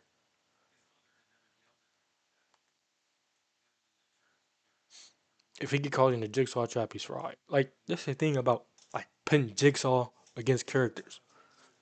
Like, cause obviously if you go against the old man, I forgot his name. I forgot his name. But if you go against the old man, he's obviously winning. He's an old man with cancer. He got like he's literally on his deathbed. No disrespect though. But if he gets caught in a trap, it's over. Cause we know like a lot of the traps were rigged by Jigsaw's subordinates. Like there was rigged. Like there was no winning them. We know a lot of traps there was no winning. So if he get caught in the trap, it's like it's over. But obviously, if you go against the old man, he's winning because he's just an old man with cancer. So I will say if Jigsaw catch him in the trap, he's losing. If he goes heads up with the actual Jigsaw person, then he's winning. Pinhead, I'm actually familiar with her game. The Nun. Jason. I don't think there's no Jigsaw trap that can beat Jason. Once again, if Jason matches up with the old man, Jason's winning. And I don't think, even though the traps is rigged, I don't think there's not stopping Jason from just brute forcing his way out the trap. Only just a single trap that would kill Jason. I could be wrong, and I just don't remember a lot of the trap because there's like 20 Saw films. But the traps I do remember, I don't think there's no trap that can actually physically beat Jason. And that was stopping from brute forcing his way out of that. Pinhead versus the Nun. I'm going Pinhead. I think Pinhead just outscales Jason. Now Pinhead versus Pennywise. Damn, who will win this fight? I actually don't know. Damn, who actually would win this fight? Damn, I don't know. I gotta flip a coin for this one too. Flip of the coin. Whoever heads Pennywise, tails Pinhead. Pennywise with the coin flip again. Damn, where did it go? Right here. Pennywise with the coin flip again. Hey, I think Pennywise. I don't know if Pennywise wins that though. We flip the coin. I guess Pennywise get the win. Pennywise versus Pinhead is crazy.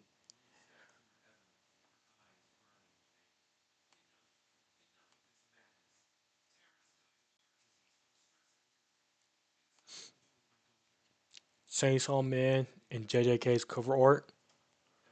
I mean versus cover art. I do feel like Chainsaw Man series got just better cover art, like just overall, like just better cover art than JJK series. But I do think there is some cover arts in JJK that does beat some Chainsaw Man cover arts. But this is chapter one versus chapter one. I'm not like this Digi chapter one cover art just goes so crazy versus this one. I don't really like the JJK one. This Digi one just go crazy. I'm going that one. Power versus Megumi. I like this Megumi one. No, because Megumi's kind of like cut in half versus and with his new wave wing. I'm going to Power one. I like this Nobora one. I like this Nobora one over. I forgot her name too. I like this Nobora one over that one. I like the Gojo one versus the Aki one.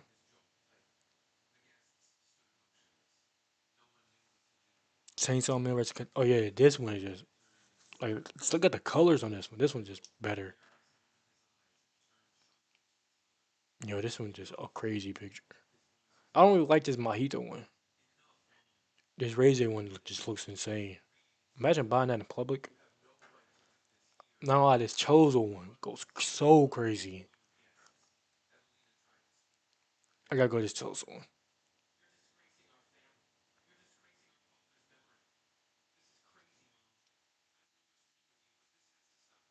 Hmm, I don't really like the way this one looks. I'm gonna go Toji. I feel like chapter one's just a better picture than the power one. Gojo's is just better. This one's better than Reize's one. That Reize one looks so crazy. Choso's is better. Now this is a good matchup. This Gojo picture versus Denji's chapter one picture. I might have to go Gojo. Just the way the blue and the black and the white goes together, and then the blue kind of bleeds into Gojo's hair, and then he's lifting his blindfold while sticking his tongue out. Yeah, I might have to go to Gojo one. Now this Chainsaw Man was actually peak, but I have to pick the Gojo one. Ooh, these both are good ones. I'm not gonna lie, the Chainsaw Man is better than the Sosa one. The Sosa one is peak too, but if I had to choose one, I'll choose the Chainsaw Man one. My God, I'm not gonna lie. I'm gonna have to choose it. I might have to choose the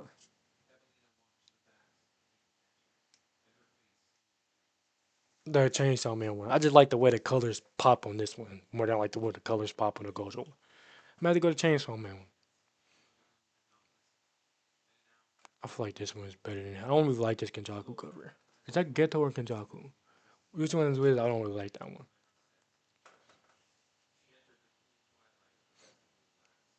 This Mikey one is just iconic. Nanami is beating Denichi in a suit. Is that Mei Mei versus Yoru?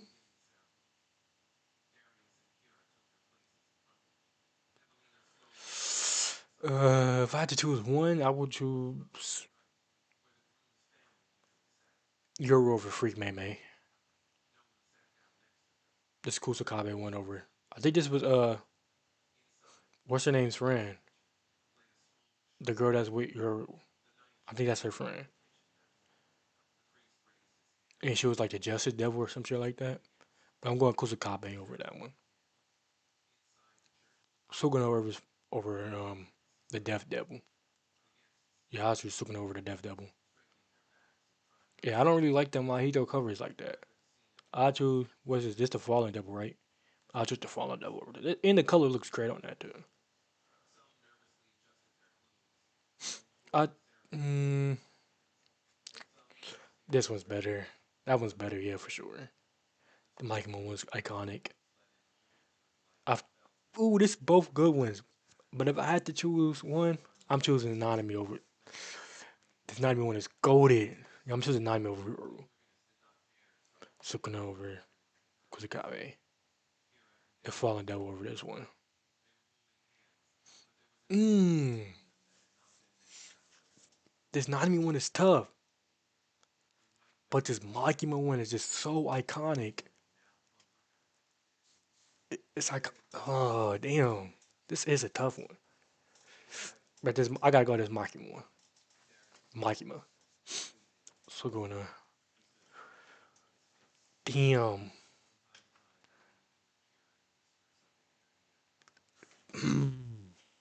This Makima one is tough. I like the way the colors look on the Makima one. And I also like the way the colors look on the Sukuna one. But the Sukuna one, I feel like the colors are a little even.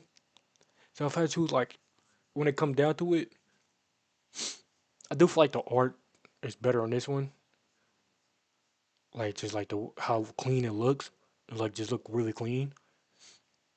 But the Sukuna one, it got so much detail into it. Sukuna's finger, then the second mouth covering his actual mouth with his tongue sticking out. I gotta go to Sukuna one. Hmm. Damn. If I had to choose one,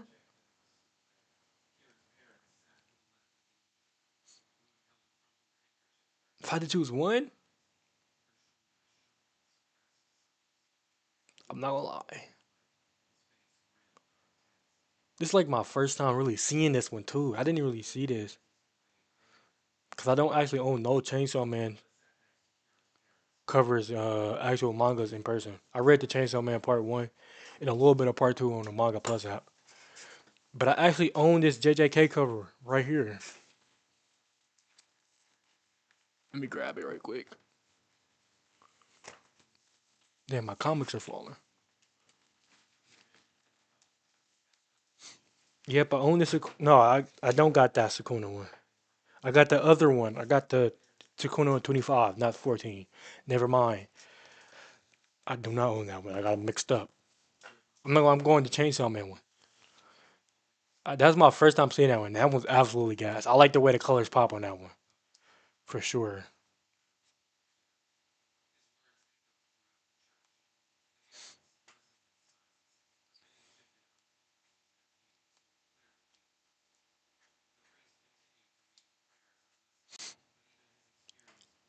Alright. I'm gonna be rating. I'm gonna be rating the JJK chapter covers. Do they got a Chainsaw Man chapter cover one too? Hold on, let me check and see if they got a Chainsaw Man chapter cover one too.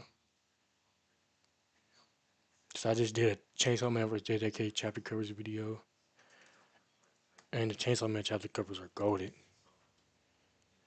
Power scaling, anime ending, tier list, volume covers. Yeah, I'm gonna do one for Chainsaw Man as well.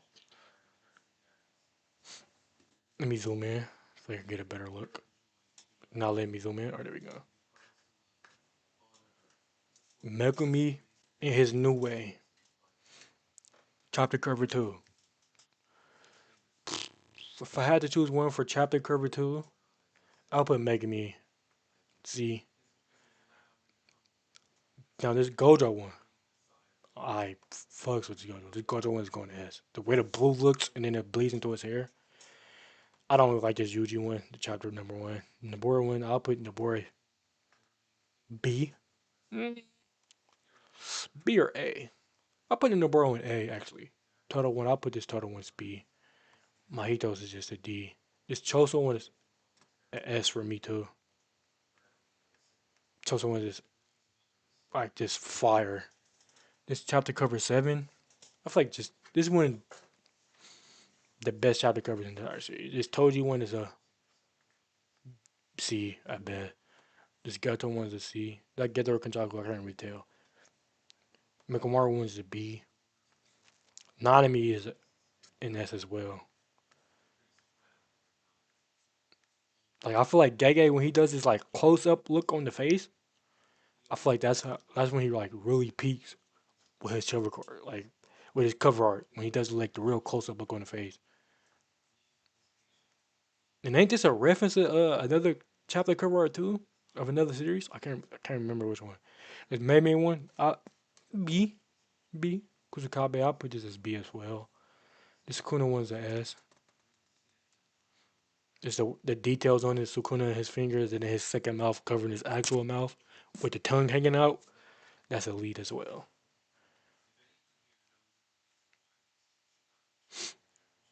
Mahito one D. I don't really like the Mahito ones or the Geto and Kajako ones either. So I'll put that as up. This one is better than this one. I'll drop this one to a D and put this one as C. This Nayoto one is it's tough. I'm putting that at A. The blood dropping on the face, that's tough. This Hikari one's an S for me too. Told you, bro, when Gege does the close up on the face, when he does the close up on the face, he peaks with his cover art. When he does a close up on the face, or he add like this, I feel like this is the only one where when he added like certain detail and it really went crazy. Not only one, like this like the best one he done in it. But when he does the close up on the face, it goes crazy. Like this Higuruma one's just tough as well. I'm putting that at S as well. This Ryu one, I'll put this at A. Kashi one, this is a B. This Maki one's a A. This her and the soul spinning katana and she laying on the floor. This Yuki one's an A as well. I'll put this one above. Yeah, I'll put down A. This Hana one, I'm not lying. I don't really like the way that one looks. See, I actually own this. I own this chapter in real life, but it's a B. Then I'll put Gojo's. I'll put this Gojo one B as well. This Takaba one's a S. That was just Gojo. This Yuta one's a B. And I'm gonna rank these in order from best to worst. I feel like mm, Nanami second, then Nanami second, then Choso, Sukuna. No, Hikari's third. This Hikari one's no. This Hikari one's first. I'm not gonna lie. This Hikari one's first. Then the Sunflower Tagaba, Yuki. Then no, I'll put Noyoda over Yuki. And yeah, I'll put. Yeah, I'll keep that one the same. Then I'll keep this one. I'll put this Gojo one over Kashimo one. And I'll put Totos over Kashimo. Then Mei. I'll put, yeah, just like that. I'll say this Tojo one is over the Megami one. And right in between. And I'll swap these two. And I don't really need to rank this. These are just butt ugly.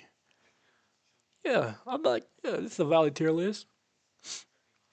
Best chapter cover, second best chapter cover, third best chapter cover, and so on and so forth.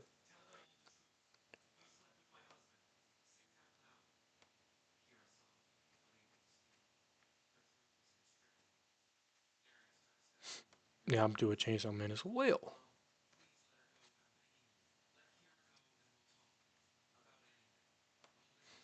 Chainsaw Man. Ranking Chainsaw Man chapter covers. Oh, they got two versions of six. I'm not gonna lie to. Well, I'm gonna say when we get there. Chapter cover of Dingy number one. You can't go wrong with that. That's S. You can't go nothing wrong with that. Power. I feel like the power one's a B. I don't think Chainsaw Man got any bad chapter covers. I don't think they got any bad chapter covers. I'll put this one B as well. No, I'll put that one C. I'll put this Aki one B. This one's just S, the best chapter. I just found out this was a chapter cover. This is the best chapter cover in what chapter that is? 5?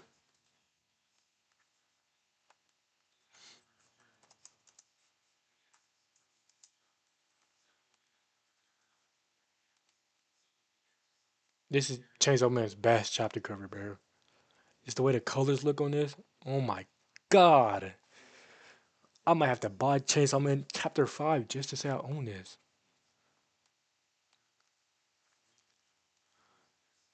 I will say the Raze naked one is better than the Raze clothed one. Imagine buying that in person. Like you go to a bookstore, like yeah, I'm buying this. They're gonna think you buying a crazy ass book. This one's also A. This one I don't really like this one. C. I don't really like this one either. This Mikey one is just iconic.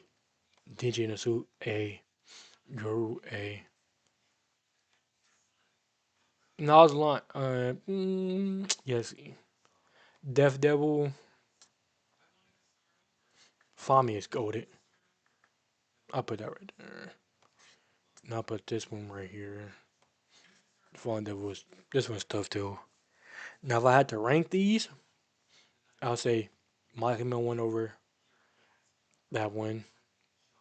Raise A Naked, then Death, then Fallen.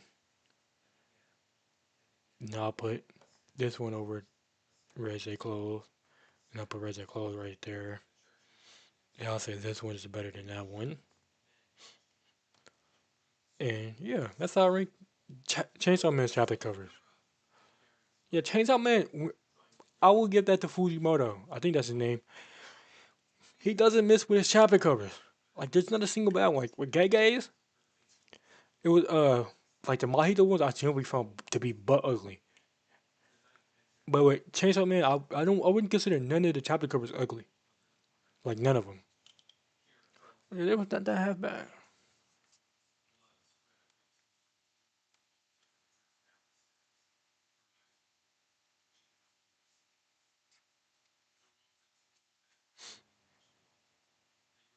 Knocking these out the park, boy.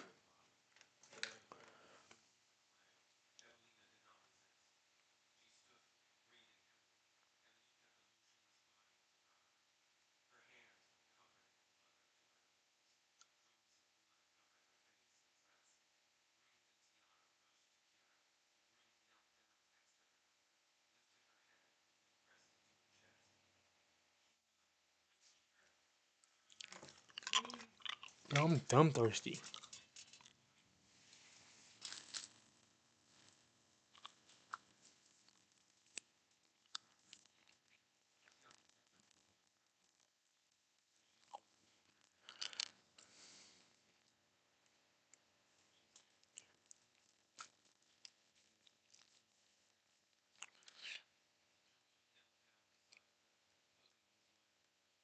Alright, right now we're ranking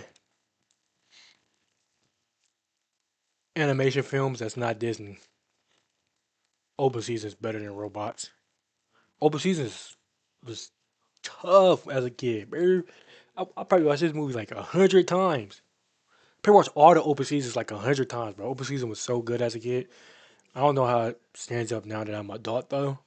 But as a kid, I was in love with Open Season. Oh, Open Season 3. How to Train Your Dragon 2 is better than Open Season 3. Now, if this was the first Open Season, I would have put that one, but How to Train Your Dragon 2. Mr. Peabody and Sherman. Put some boost to Last Wish. I'm sorry. I didn't really like the Spider Verse movies like that. Mm, this is a crazy matchup. I'm going to Minions. That's the only one that I can like vividly remember out of both of these. So I'm going to Minions.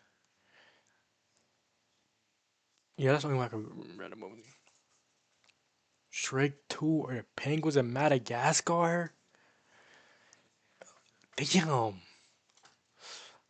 I'm not gonna lie. I mess with the Penguins of Madagascar more than mess with Shrek 2. I'm going to Penguins of Madagascar. I enjoyed Boss Baby more than I enjoyed The Nut Job. It's a crazy title for a movie, but I enjoy Boss Baby more. Bro, keep in mind, bro, some of these movies I haven't watched since a kid. I I enjoy Shark Tale more than that Turbo. Turbo. Yeah, I didn't really like Turbo growing up. I thought that shit was mid. Despicable Me 4. Wait, I'd never seen 4. Ah, I messed up on that one. I never seen 4. Oh my god. Ice Age 4 Continental Drift? Peak animation movie right here, bro. My favorite Ice Age movie. That and Dawn of the Dinosaurs. Bro, seeing him go against that, I got a crazy memory from this. It's Gigi. It's Gigi. I got a crazy memory from this with Gigi. I'm not gonna say the story, but I got a crazy memory of this with Gigi. I wanted, damn, I wish Gigi was here. I would have told him about it. But yeah, I'll pick this over. Ice Age 4 is like one of my all-time favorite animation movies. If I remember when I talk to Gigi next time on stream, if I remember, I'll tell the crazy story with Ice Age 4 with him. Play the attention to me, balls. Yeah, 100%. Kung Fu Panda 3 or Flush Away. Flush Away wasn't that bad, but I enjoy Kung Fu Panda more. Kung Fu Panda more. Oh my god, ass versus ass. Holy. Fun fact, I actually seen the Trolls movie in theaters. That wasn't the movie I was going to go see in theaters. Like, when we went to the movie, when we went to the theaters, we went to see another movie. I don't remember that movie. But I remember this memory because it was the Trolls. I don't remember the movie we originally went to go see. But that movie had wrapped up like right before the Trolls movie started airing. And we snuck into the Trolls room to actually go see the Trolls movie too, just to stay longer at the movie theater. So that's how I remember that. But yeah, we didn't go to see Trolls. We went to see another movie, and then we snuck into the Trolls room just to stay longer at the movie theaters. But if I had to choose one, mid versus mid, I'm going with Trolls. Dawn of the Dinosaurs, 100%. Over there, Shrek the Third, 100%. Secret Life of Pet 2 versus Rio 2. Now, if this was the first Secret Life of Pets versus Rio 2, I would have chose Secret Life of Pets. But I didn't really enjoy Secret Life of Pets 2 like that. I don't even think I finished this movie. I think I seen like half of it and just stopped watching. So I'm going Rio 2. Happy. This is a good one right here. This is a good one right here. But if I had to choose one, I might have to go with Madagascar over Happy Feet. And I fuck with Happy Feet. But I might have to go with Madagascar. Yeah, I'm going with Madagascar. This is a good one though. The Adams Family versus Space Jam all the way. I'm sorry. I don't really like the Adams Family. Rio just beating Madagascar too. Ice Age is just beating Despicable Me. I've never seen the Prince of Egypt, so I'm going Happy Feet too. Oh my God! Now this is a good one. But if I had to choose, I'm going the original How to Train Your Dragon. Wait, is this the original How to Train Your Dragon? It is. That V was just throwing me off. Huh? The V in the verses was throwing me off. But I'm going with the original How to Train Your Dragon versus over Shrek Forever After. I'm going Kung Fu Panda 2. Shrek over Kung Fu Panda 4. Monster versus Alien versus versus the Lego movie. I'm going to Lego movie, bro. I enjoyed that more than I enjoyed Monsters vs. Alien. I'm going to Lego movie. Didn't the Monsters vs. Alien get a TV show? I never seen the Scoob shit. And I never seen Boss Baby 2. But I seen the original. Oh, I'm going Scooby Doo. Fuck it. I never seen Scoob though. Ooh. I'm not gonna lie. I didn't really enjoy the Spider Verse movies like that. Like I didn't really get the appeal to them. I'm not saying it's bad. They're good. But I didn't really get the appeal to them. So I had to choose a movie. I'm going to Lorax. Oh, no, I'm going to Spider Verse. Nah. Damn. I gotta go to Spider Verse. Caroline is better than Claudia. If this was the regular Claudia Chess and Meatballs, I would have choose the first one. But this is Caroline. This Caroline movie is goaded. This actually scared me when I was a kid too. When I watched it as a kid, it scared me. But this Caroline's movie is goaded. It don't scare me now. I'm growing as an adult, but back then it scared me. Home. I never seen this Rise of Gru stuff. I seen Epic. I know I seen Epic. I don't remember nothing about this, but I know I seen this. I never seen Rise of Gru, so I'm going Epic. I never seen El Dorado, whatever that shit is. I'm going Madagascar 3. Shrek 3rd. How to Train Your Dragon 2 or Kung Fu Panda 3? I'm I'm going Kung Fu Panda 3. I'll say Kung Fu Panda 3 is better. Madagascar 3. I never seen Scoob. The Minions. Home was kind of mid. Caroline. Rio? The original Rio. Rio 1 versus Puss in the Boots The Last Wish. I haven't really seen Rio in a long ass time though. I'm going Puss in the Boots The Last Wish. Puss in the Boots The Last Wish was great. Puss in the Boots The Last Wish was great. Especially Death. Death went crazy. How to Train Your Dragon over Shark Tales. Ice Age over Mr. Peabody and Sherman. Open Season over Trolls. Ice Age 4 is. Oh, damn. Ice Age 4 is one of my favorite all time animation movies, bro. I'm going Ice Age 4. That's my favorite Ice Age movie.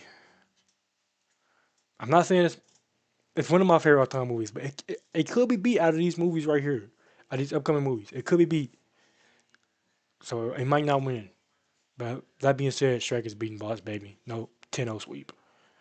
Uh, Kung Fu Panda 2. I fuck with that Penguins of Madagascar movie, though. I'm going Kung Fu Panda 2. Kung Fu Panda over the Lego movie for sure. Ice Age 3, Dawn of the Dinosaurs versus Claudia the Chance with Meatballs. Damn. Damn. If I have to choose one, if I had to choose one, I'm choosing Claudia the Chance of Meatballs over Dawn of the Dinosaurs. But Buck. Oh my, damn. Yeah, I'm going Claudia the Chance of Meatballs. Space Jam, Real 2. Her line versus Space Jam. Damn, this is a crazy one.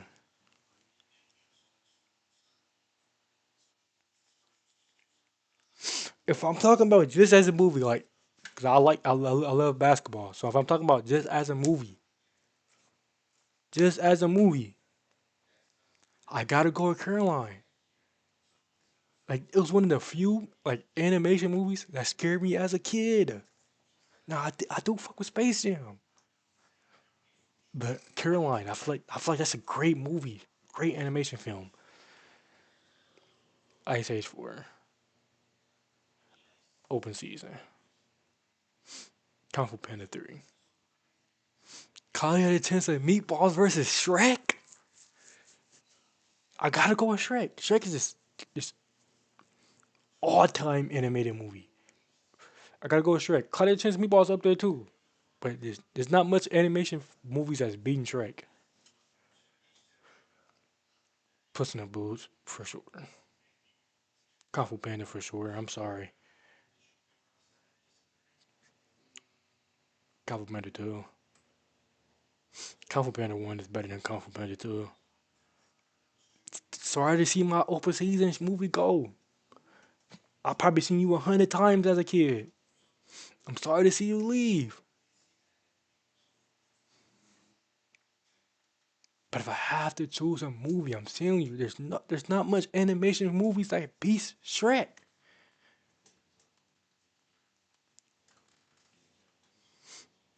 I'm choosing Caroline over Kung Fu Panda 3.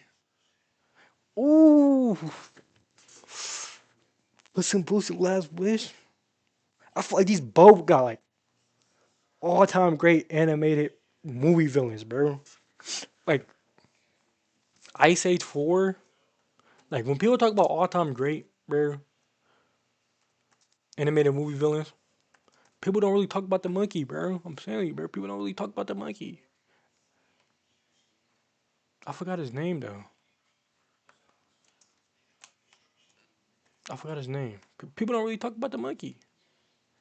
Gut. People don't talk about Gut, bro. Gut was so goaded as a villain, bro. I remember seeing this guy as a kid. I thought this monkey had like that sounded so racist. I thought Gut had all types of swagger, even though he was an animal. I, People don't talk about Gut when they mention animated movie villains, bro. He was up there. He started busting out songs talking about how he was gonna gut what's his name, Sid? How he's gonna turn Sid's insides to his outsides? Yo, bro, people don't talk about Sid enough. I mean, Gut enough, bro. People do not talk about Gut enough. Gut is goaded, bro. Put some respect on Gut's name. But that being said, I'm definitely just better. The Puss in Boots movie just better. I'm sad to see Ice Age before it go. Favorite Ice Age movie, but Puss in Boots: The Last Wish is just better. Puss in Boots: The Last Wish versus Kung Fu Panda. Damn, DreamWorks should be going crazy. They be running this shit. They kind of fell off though. I mean, did they? When's the last time? Man, I think they just waiting. They can produce some peak like they did with Puss in the Boots: The Last Wish. But if I have to choose one,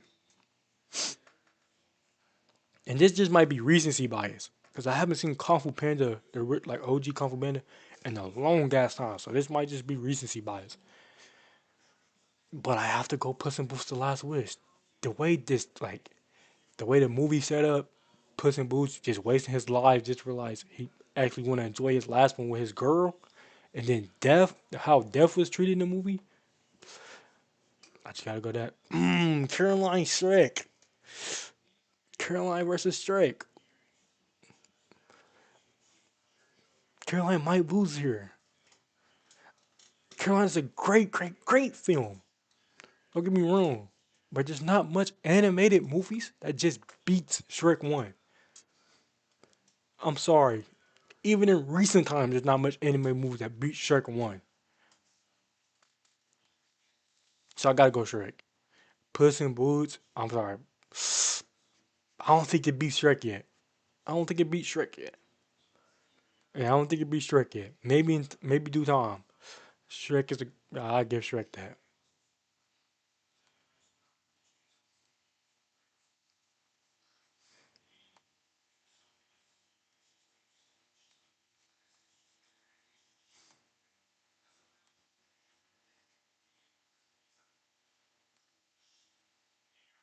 All right.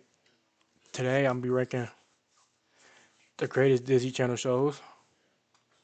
Uh, it just shows the theme songs right here, but I'm ranking the like shows as a whole. I never seen the Muppet Show. I seen the movie. I think, but I never seen the show. So I'm going with and I seen the Big Hero 6. So Handy Mandy versus Lizzie McGuire. I actually never seen Lizzie McGuire. This is before me. Just because I never seen Lizzie McGuire, I can't be a dick rider. I'm going Handy Mandy. Was there a Waverly Place versus Bear in the Big Blue House? Yeah, was a Waverly Place. Come on now, bro. Fish Hook versus Yin Yang Yo. Fish Hooks. Kicking It versus Shake It Up. Everybody get out. Kicking It versus Shake. I'm not gonna lie.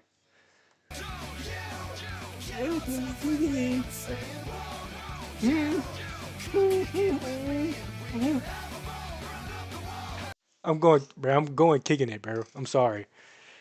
I'm going Kicking It. I never seen any of these.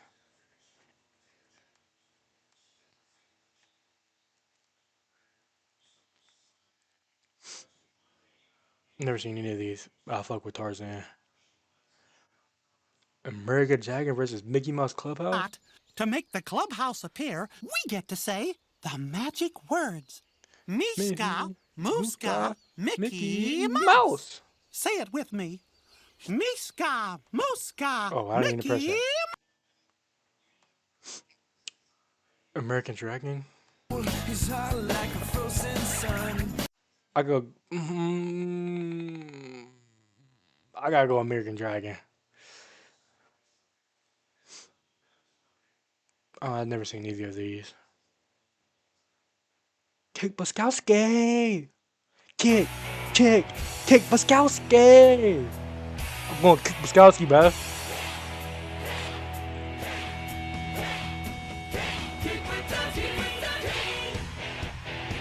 I'm going Kick Buskowski, bro.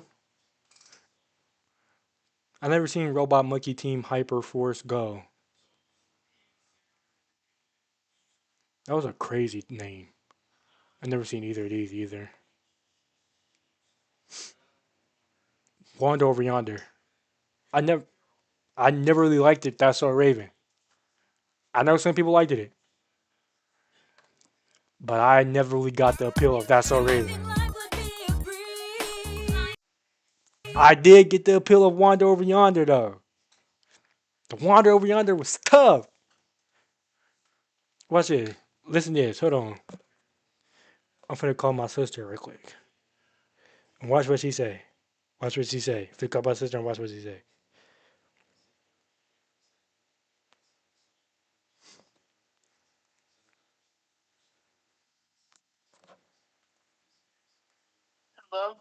Per, where you at? You there by yourself? Rome sleep? If you had to choose a show, which one would you choose? Uh, Wander Over Yonder or That's So Raven? You said Wander Over Yonder? Yeah, I know it.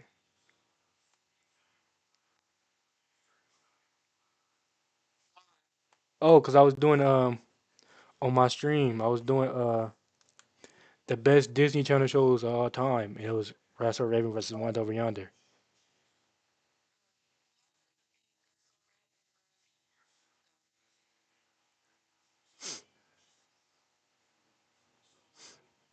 I know. That's So Raven sucked.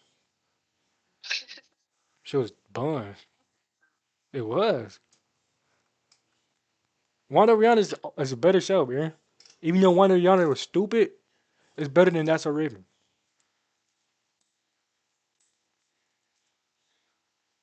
Do this with me, Paris. Oh, you don't got. Oh, your phone messed up. Never mind. You can't do this with me. The tablet. Oh, you can't do it on the tablet. All right, never mind. I wanted to call you about that.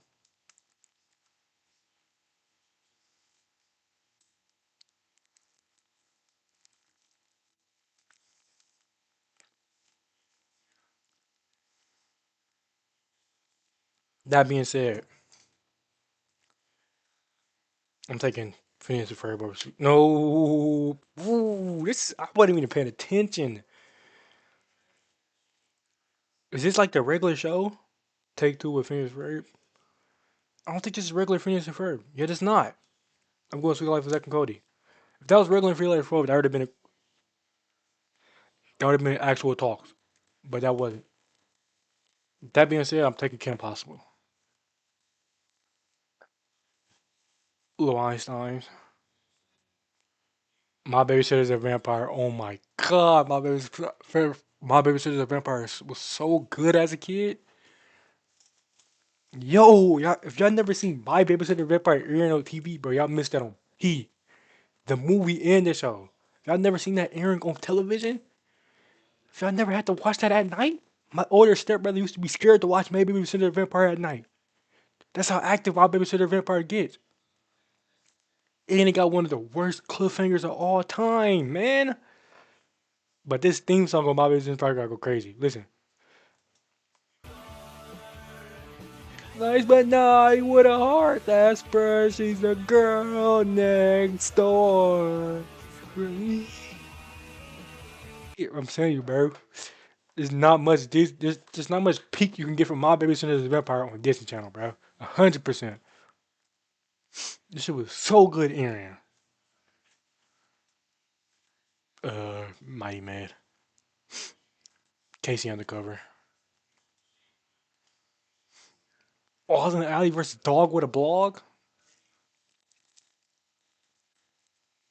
I'm going Austin Alley. I'm going Austin Alley. I mess with both of these shows. But if I had to choose one, it's Austin and Alley, man. I'm not gonna lie. I do got a crazy memory of Austin Alley. And that's when Dwayne Wade first appeared. My jaw was dropped. That was like the first time I seen like, because obviously there was other NBA stars going on TV shows. I mean, there was what Kyrie Irving on Kicking It, I think. Russell Westbrook on Henry Danger. But the first one I seen like an NBA player going to a Disney show or like a kids show was Dwayne Wade and Austin Alley, man. So that being said, I'm picking Austin Alley over talking about. Austin Alley just better anyway. I've never seen either of these. Jonas, Girl Meets the World. Asking what I seen. Emperor's New School or Mickey Mouse. Oh, I remember this Mickey Mouse show. I used to actually like this. No, wait, no, I don't. I don't remember this. Never mind. I thought it was the other one. I never seen Emperor's New School though, so I'm choosing Mickey Mouse. Hey Jesse. Hey Jesse was Pete Disney Channel too. I'm not gonna lie, if you didn't see Jesse Aaron, bro, you missed out on Peak as well. Hey Jesse. Hey Jesse. I remember that one Halloween episode they had? That was gas, bro. If you didn't see Jesse Aaron, you missed out, bro. Jesse was so tough. There's not much more peak, like I said, with My Babysitter the Vampire than Jesse on Disney Channel. Lilo and Stitch versus Chip and Dale. I'm going Lilo and Stitch. Ultimate Spider-Man. It's not showing up right here. I guess the video is unavailable. People give too much hate to Ultimate Spider-Man, man. When I was watching that as a kid, I used to think that shit was gas. I remember that Deadpool episode, thinking that shit was gas. That was my first introduction to Deadpool as well.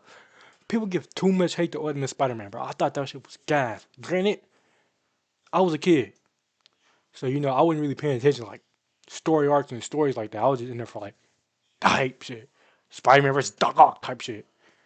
Seeing my comic book pages come to life. But I know some people hated it though. But I'm going Ultimate Spider-Man. Gravity Falls is like, ooh. I just look at the other one. Damn. Gravity Falls versus Phoenix and Ferb. I mean, just like I said about Jesse in My Babysitter is a Vampire. There's not much like if you didn't see Gravity Falls, Aaron, you missed out on so much peak. Same with Phineas and Ferb. I feel like Gravity Falls is like damn near like peak of Disney Channel. So I gotta go Gravity Falls over Phineas and Ferb, Aaron. I'm sorry. Star versus the Force of Evil. I'm going with Star. Ant Farm versus Living Maddie. Ant Farm versus Living Maddie. Well, let me call my sister about this one.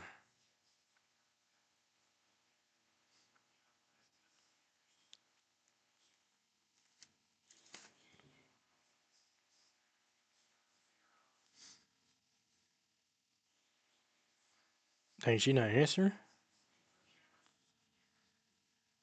I just got off the phone with you, bro. Oh, she doubled my phone call. Damn, Inform versus Living Maddie, though?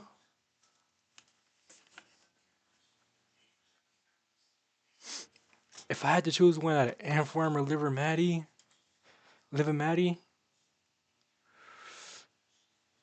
I have to go Living Maddie. I enjoy Living Maddie more than I enjoy Inform. I enjoy Living Maddie more than I enjoy Inform. I'm sorry. I have to go Living Maddie. In the intro, Living Maddie, so cool. You know. Yeah, I go Living Maddie. I enjoy Living Maddie more than I enjoy Inform.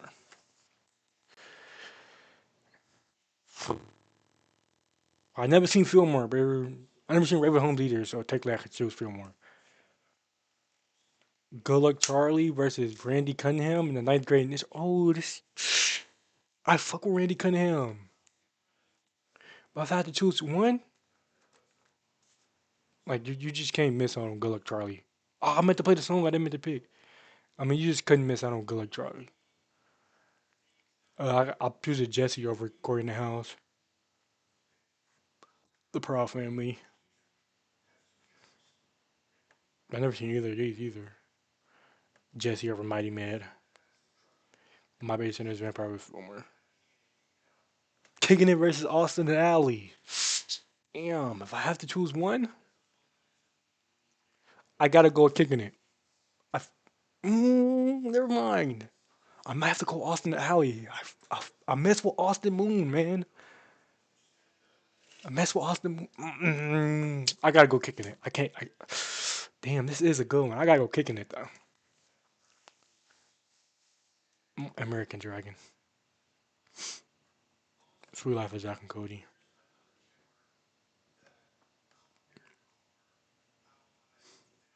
Live a Maddie over Wander versus Yonder. I'm going Live a Maddie. I'm going Live a Maddie. Jesse over. I'm going Jesse. Good luck, Charlie. Star versus the Forces of Evil. Gravity Falls. Kim Possible. Casey Undercover. Ultimate Spider-Man. Proud Family. Live a Maddie versus Kim Possible. I'm going Live a Maddie. I'm going Live a Maddie. Baskowski. I can't play the Good Luck Charlie theme song. Kicking It versus Good Luck Charlie. Kicking It. My Baby Sin is a Vampire versus Star versus Force of Evil. My Baby Sin is a Vampire, bro. Jesse versus Ultimate Spider-Man. I hate to see Ultimate Spider-Man go like this, bro. But I gotta go with Jesse. I gotta go with Jesse. I hate to see Ultimate Spider-Man go like this. But Jesse just there's can't go more. There's not much shows I beat Jesse, man. Too like Zack and Cody. Proud Family. Jesse versus Gravity Falls? Why did this have to be a matchup? If I had to pick one, Jesse or Gravity Falls, I'm going Gravity Falls. I'm gonna explain why. For me, as a kid, growing up, I didn't want to miss.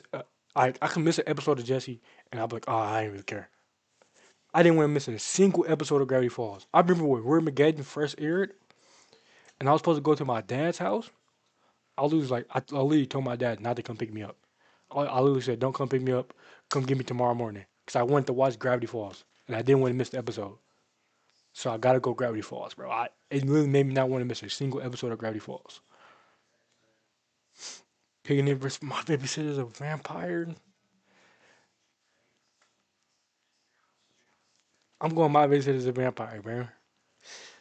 You know they aired this like My Babysitter's a Vampire like the whole first season. I think I don't know if it was the second season included, but like they aired the movie on Disney Channel, and then the whole first season like one summer. Like we aired in like one summer, and then they just kept re-airing this episodes after that because they see how well they did. But like they aired the movie and then the whole first season in like one summer. But I'm going My Babysitter's Vampire with uh, Gravity Falls. I mean over that shit.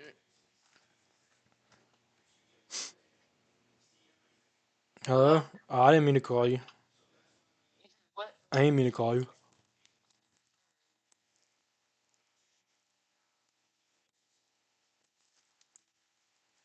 Jesse or Living Maddie? I'm going Jesse. I feel like just Jesse just all around a better show. Kick Buskowski. Gravity Falls. Gravity Falls. Jesse or My Babysitter's a Vampire? As a kid growing up, I enjoyed My Babysitter's a Vampire a lot more than Jesse. So I have to go with My Babysitter's a Vampire. I enjoyed that more than I enjoyed Jesse. Damn, if you want let me get you to win? Gravity Falls or My Babysitter's a Vampire. I feel like Gravity Falls is like he Disney. Like there's not a better show than Gravity Falls on Disney. Ever. I don't think there ever will be one. I don't think there could be another Gravity Falls. The way Gravity Falls, like the way it did it, bro, and the way it like came on Disney Channel, all the episodes looked like there wasn't a single miss. They had a great villain, and the villain wasn't even in the show half the most of the time. We'll meet again. Don't know where. Don't know when. I know we'll meet again some sunny day. Come on now, we all know Bill. People who have never seen Gravity Falls know Bill. Gravity Falls is peak of what Disney did, man. I don't think there'll ever be a show that'll top Gravity Falls.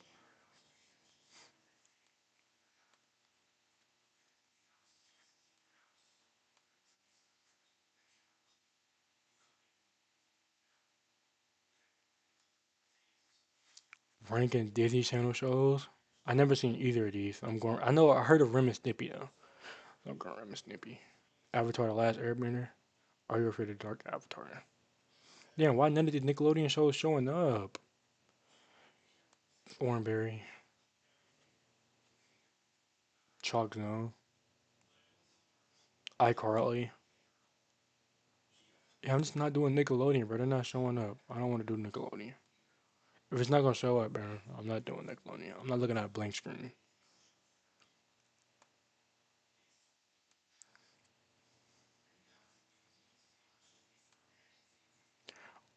All right, we got how good was prime James Harden actually?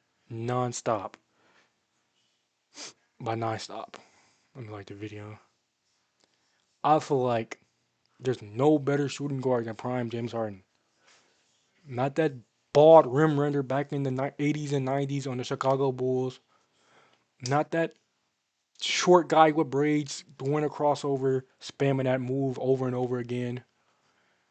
Not that other ball guy that copied the other ball guy. And not that so-called dude y'all call the Flash. James Harden is the greatest shooting guard to ever pick up a basketball. Off the winner.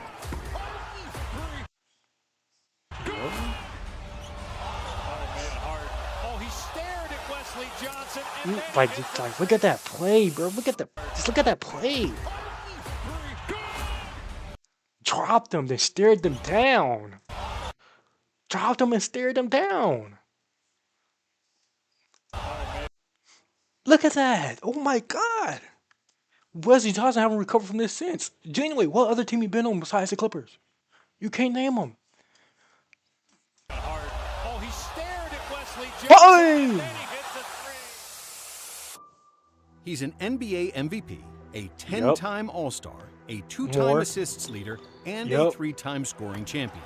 At his peak, many considered him the greatest scorer of all time. So, just how good was prime James Harden? The greatest player to ever pick up a basketball. Literally the greatest player to ever pick up a basketball. Actually, James was never supposed to play in the NBA. It's a miracle that he's even alive. His mother had several miscarriages, and after she finally gave birth to James, she nicknamed him Lucky. Harden grew up in Compton during the 90s drug wars, and to escape gang violence, James turned to basketball. But because he had asthma and loved fast food, that beer saved James Harden's career, man. That beer saved his career, man. James was usually the slowest that and beer least saved conditioned kid in every game. Despite his tough upbringing and physical deficiencies, James loved to hoop, and he focused on becoming an elite ball handler and shooter. When he grew to 6'6", Harden's game blossomed.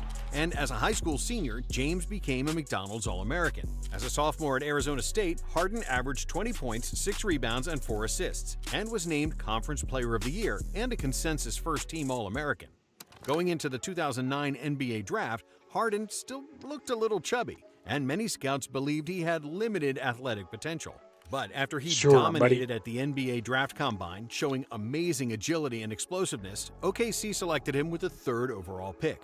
Harden joined the most talented young team in the league, with KD, Westbrook, and Serge Ibaka. And unlike most high draft picks, James didn't have to wait long for the team to become successful. OKC won 50 games in his rookie season, and the next year the Thunder made it to the conference finals.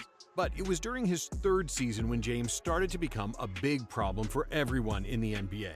Coming off the bench, Harden dominated opposing second units, averaging 17 points, 4 rebounds, and 4 assists, dominantly winning the 6th Man of the Year award. He was often compared to Manu Ginobili, another lefty 6'6" shooting guard who came off the bench, with a similar offensive style and passing creativity. In the playoffs, OKC dominated the West, losing just 3 games on their way to the 2012 NBA Finals. But at the biggest stage, OKC proved to be too inexperienced, and LeBron James wasn't planning on losing his 3rd NBA Finals.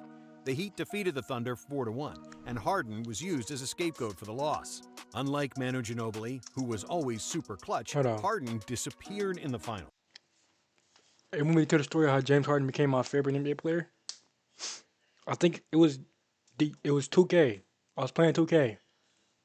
It was 12 or 11. I can't remember which one. But you know how when you get the trial version or demo version of 2K, you play as the 2 teams that made it to the finals that year. Yeah, I only had that version of that 2K on the Xbox 360. I used to play against my brother with only that version. And we either had to choose between OKC or the Miami Heat. I remember picking OKC one time, playing with James Harden, and that's how he became my favorite NBA player. Just seeing how I was moving with James Harden in 2K. He was shooting terribly and couldn't buy a bucket. And defensively, it was even worse. The media labeled James as a choker. Chill, but bro. That was a one-dimensional look at things, because Harden was still really young. He also played with 2 ball-dominant players in KD and Russ, and coach Scott Brooks was unable to fully incorporate all 3 of them. Still, OKC's core players were all under 25 years old, and everybody believed that the trio of KD, Russ, and Harden would become a dynasty. But when the offseason came, the Thunder's owner didn't want to pay the luxury tax, so he lowballed Harden on his contract extension. James wanted $60 million over 4 years, and OKC wasn't willing to go over 55. GM Sam Presti was then forced to trade Harden in what was one of the worst financial decisions in NBA history. Houston jumped on the opportunity to get one of the most talented guards in the NBA, Morey. And they got Harden for I think 20 that's him. cents on the dollar. However, some people still believed Harden was only good as a 6th man, and there were doubts about him leading his own team. But it took James just 1 game to shut up the critics. In his Rockets debut, the He went crazy that game. Yeah, didn't he have a triple-double or near triple-double or something like that? Points, a career-high 12 assists, 6 rebounds, Oh, yeah, and near 4 steals, triple-double. Yeah, he went crazy. 105-96 win over the Pistons. 2 days later, he scored 45 points against the Hawks. And those 82 points were the most any player scored in his first 2 games with an NBA team. Coach Kevin McHale soon gave him all the authority and ultimate green light, which allowed Harden to develop a wide arsenal of weapons. The Beard immediately became an all-star, averaging 26, 6, and 5. And pushed the Rockets to the playoffs for the first time in 4 years. In 2014, Houston added Dwight Howard. That didn't really work out. Yeah, that Dwight Howard pickup with James Harden didn't really work out. Despite big hopes, the 2 superstars never clicked. James wanted to push the pace as much as possible and use transition as an easy way to score points, while Dwight felt that he should get more touches in the post. But Harden forced the pick and roll, and he viewed Dwight as only a screener and a lob threat, which were actually Dwight's strengths. But the big man didn't want to be a role player. Despite Howard's wishes, it was clear who was the best player on the team. When he had the ball in his hands, Harden's game looked like a basketball sixth sense, dancing on the verge of talent and pure instinct. Harden that was kind of developed glazed all right there. assets on the offensive game to absolute perfection. His Euro step was bad when he first came to the league, but he perfected it over the years and made it slower. Oh my God, did y'all just see that? When he first came to the league, but he perfected it over the years. Drop that boy with the Euro. And more methodical, and it was soon the best Euro step in the NBA. The way Harden flailed his arms on drives, tangling the arms of defenders to. Harden changed the rules forever, bro. The way how he used to grab up players' arms and draw the foul with that, bro. I'm surprised he got away with that shit. The double step back, like Harden was just changing the rule game. Draw a foul was revolutionary, genius, and disgusting all at the same time. True. But the best aspect of his game was how the beard steamrolled to the basket, read the defensive reactions, and then in 1 millisecond made the perfect counter move. In 2015, Harden was named to the All-NBA First Team and finished second in the NBA MVP voting, behind Steph Curry. However, many people believed Harden was robbed, which was confirmed by the players, as James was later voted as the MVP by the Players Association. It's crazy. Even I didn't even know that. Made it to the 2015 conference finals. Curry had a crazy year that year. And I didn't know. The players voted him for MVP. Finals, it was clear that the relationship between their two superstars was dysfunctional. Almost as dysfunctional as deciding what to eat every day. Constantly having to go out and buy groceries just to prepare tedious and boring dinner in minutes. Can tell you this. Get your money, bro. W After sponsor. a disappointing 2016 season, visit the link in the description for this can't-miss opportunity. After a disappointing 2016 season that saw the Rockets get bounced in the first round, James and Dwight weren't on speaking terms. 2016, that was 73-9 Warriors, or was it 2015? That was either 2015 or 2016.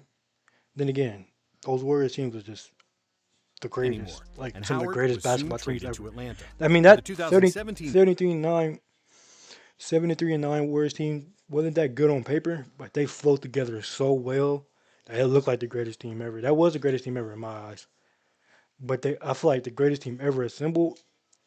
No, I would say 73-9 Warriors was the greatest single regular season ever. Now the greatest team ever will be the 2017 to like 2019-20 Golden State Warriors when they had Curry, KD, Klay Thompson, Draymond, Andrew Iguodala. Like I feel like that was the greatest team ever. But the greatest regular season ever would be Steph Curry and the 2016 Warriors. Season, the Rockets hired Mike D'Antoni as their head coach. D'Antoni was long aware of the power of the three-pointer. That's that game winner he hit on the Warriors. The analytics team and GM Daryl Morey. The Rockets decided to shoot as many threes as humanly possible, modifying the 7 seconds or less offense he used with the Suns. That came back and bite him in the ass. In that game 7, 27 straight threes. How do you miss 27 straight threes, man? That should have had to be rigged. 27 straight threes. You know how much is like 27 is, and then miss straight 27 straight threes in a game 7. Yo, bro, that shit haunting, bro. I was so hyped. Rockets up 3-2. I think it was the Rockets up 3-2. Yeah, that was up 3-2. Chris Paul got injured. I'm like, we can win this still. Game 7, 27 straight missed threes, man. You know how I felt as a James Harden fan? I damn near wanted to cry. Another meaning to the term run and gun. With over 40 threes per game, Houston broke the all-time NBA record in three-pointers attempted in a season. With 3,306 attempted threes, they shattered the previous record by 714, shooting 27% more threes than the 2016 Warriors. Harden thrived in this fast-paced offense, and because D'Antoni made him a point guard and had the whole offense running through him, James was stringing together triple-doubles like it was a video game. Due to the extremely high usage rate, Harden's numbers exploded. On December 31st, 2016, Harden recorded a triple-double with 53 points, 17 assists, and 16 rebounds. Damn, that's a 2K stat line. 122 win over the New York Knicks. That's a 2K stat line. The first player in NBA history with a 50-15-15 stat line. On January 27th, he dropped 51 points, 13 rebounds, and 13 assists in a 123-118 win over the 76ers, becoming the first player in NBA history with multiple 50-point triple-doubles in a season. The Beard finished the regular season with 22 triple-doubles and became the first player in NBA history to finish the regular season with at least 2,000 points, 900 assists, and 600 rebounds. Oh my God. James was the league leader in assists with 11.2 dimes per game and second in scoring with 29 points on average. Harden finished second in MVP voting behind... He would have got that MVP trophy if Westbrook didn't average a triple-double, man. If Westbrook didn't average a triple-double, he was getting that MVP trophy for sure. Russell Westbrook, who averaged a triple-double for the year. Despite Harden's individual brilliance, in the second round of the playoffs, the Rockets were no match for Kawhi Leonard's Spurs. That Kawhi who Spurs defeated team them in was 6 tough. games. On July 8th, 2017, Harden Shame signed what a happened to 4-year Kawhi. contract extension with the Rockets for That Spurs team. $160 million, giving him a total 6-year deal with $228 million guaranteed. The richest contract in NBA history. I was thinking that. Wasn't it like the richest contract at his time? And then every year it just kept getting one-upped and one-upped and one-upped. The Rockets added Chris Paul and PJ Tucker Like to other the players team, and other and teams. suddenly, Harden had the most talented teammates since his last year in OKC. However, NBA skeptics believed Paul and Harden wouldn't be able to play together because they are both ball-dominant point guards, and that Harden's numbers would suffer because of CP3. But neither happened. Chris and James coexisted perfectly, and the Rockets weren't so dependent on Harden to make every... They really tried to run that back this year with the Clippers. Yo, they tried to run this backcourt back this year with the Clippers. Obviously, that wasn't like Chris Paul wasn't starting, but they really tried to run that back with the Clippers. That's crazy. Play. Because Paul relieved him of heavy ball handling duties, James started playing the best defense of his life, while still being the most dangerous scorer in the NBA. Then, on January 30th, with a 114-107 win over the Magic, Harden became the first player in NBA history. I think that's the 60-point triple-double, right? With a 60-point triple-double. 60-point The triple-double. Rockets finished the regular season as the #1 seed for the first time in franchise history, with a franchise-best 65-17 record. Harden won his first scoring title, averaging 30.4 points per game. The Rockets breezed past the first Didn't he two get playoff MVP this year, rounds to too? secure a matchup Yep. against the scariest team in the NBA, the defending champion Golden State Warriors. Despite Houston being the #1 seed, the Warriors' death lineup seemed unbeatable, and That they were the was heavy unbeatable. favorites to win the series. I Still, forgot about after Sean Livingston when I was naming that Warriors team as well. That Warriors team was really stacked. 5 games, the Rockets had a 3-2 series lead, and it seemed like they 27 could do the straight impossible. mysteries. But in Game 6, Chris Paul injured his hamstring and was ruled out for the remainder of the series. It all seemed lost. But in Game 7, Houston played great without Paul.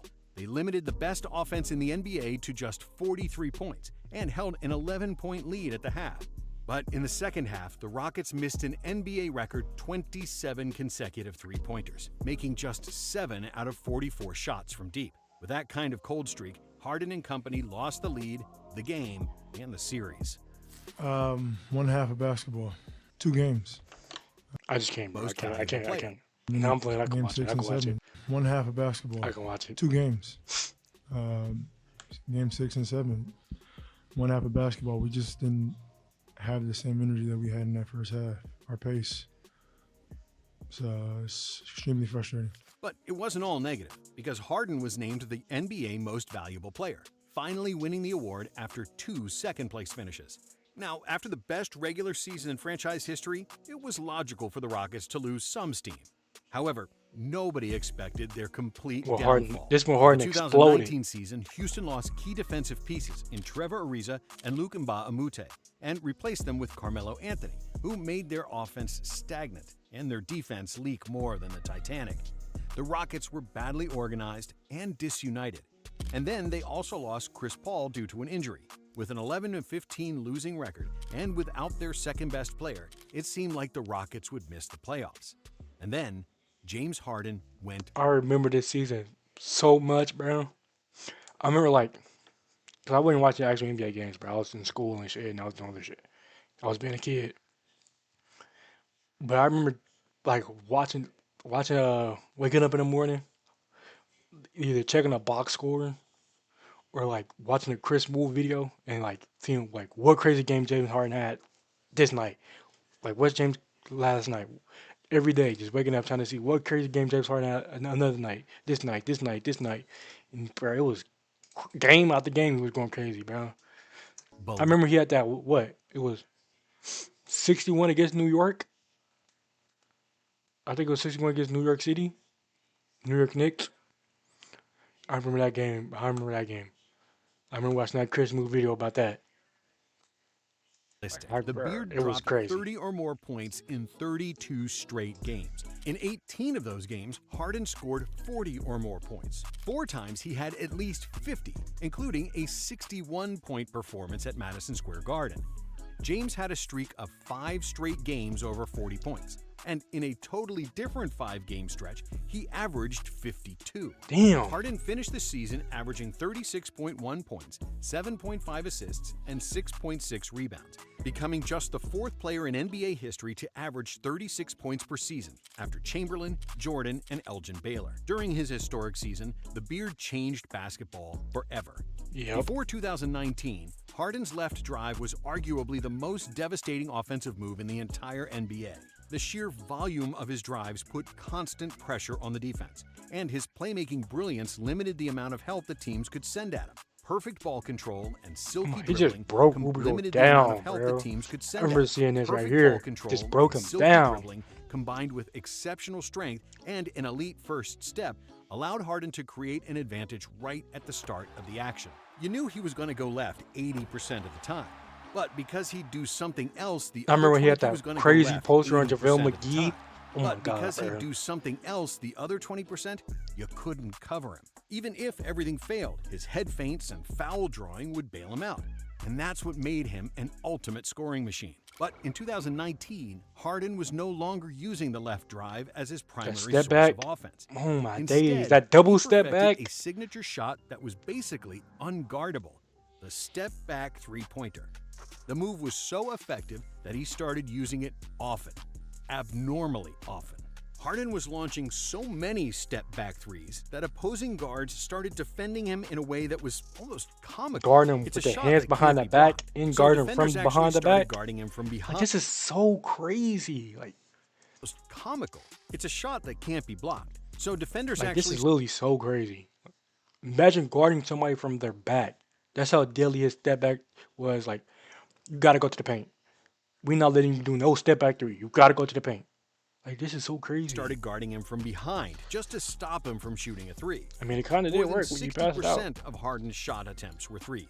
And because of his ability to rise from any part of the court at any time and to create an outside shot every time he wanted, he reached a new level of offensive wizardry. And with the insane numbers, the barrage of threes, and the second highest usage rate in NBA history, the Rockets started to win games and were actually better without CP3. Harden's isolations were the beginning and end of all the Rockets' actions, but it was all part of a team concept, and it wasn't like he was just jacking up shots while others stood in the corner. When Harden pressured the defense with frantic dribbling, the rest of the team would move, cut, screen, and force the defenders to constantly I remember that rotate. series. James Harden had that Game 7 blocking Lou Dort, and Lou Dort tried to pass out James Harden. James Harden jumped out of the ball. Yeah, I remember this series, bro. This series is entertaining. Move, cut, screen, and force the defenders to constantly rotate. Houston's ball movement was not at the same level as the Warriors, but their player movement was off the charts. Although Harden had a huge number of shots, you couldn't say that his game was selfish. His assist numbers confirm this, as Harden was third in the league in assists per game. If he sensed a defensive lapse, James quickly passed the ball to a center Clint Capella, or sent it to the corners to PJ Tucker or Eric Gordon. Since that 11-15 record at the beginning of the season, Houston won 42 out of the next 56 games, and made the playoffs with a home court advantage. However, in the second round of the playoffs, the Warriors proved to be too strong once again, despite Harden averaging 35, 7, and 5 in the series. After the season, Giannis won the MVP, leaving Harden's historic season without a trophy. And in the next few years, James changed teams, had several injuries, and his effectiveness decreased, and he always came up short in the playoffs. But if we only look at his prime with the Rockets, it's fair to say that there were only a few players in the history of basketball who forced defenses to make so many adjustments in the history of basketball like James Harden, and who were the ultimate triple threats. Other than LeBron with the Cavs, there was nobody in NBA history whose team's entire offense ran through their hands as much as the Rockets did through Harden's. There are less than 20 NBA players ever who redefined how the game was played and how it was officiated, and Harden was one of them.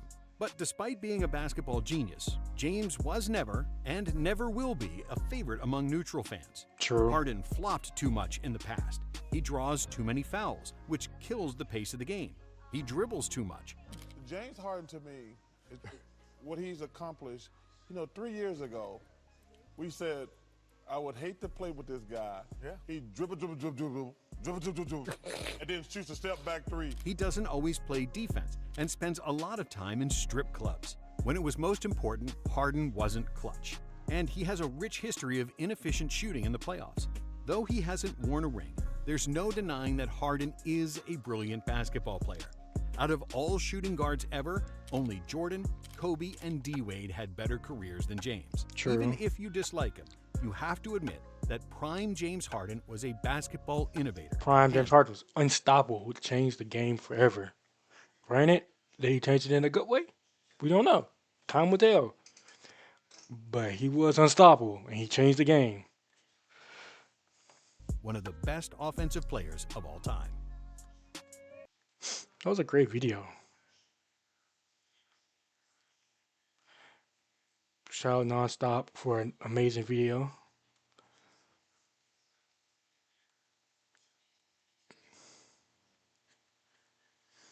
Jamal, you want to watch another one of those?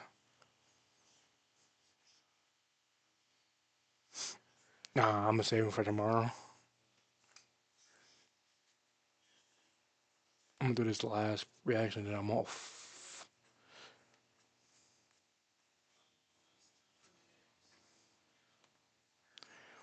Where the Walking Dead comics began, by Ty Swell. I actually pay attention to a lot of his Walking Dead videos.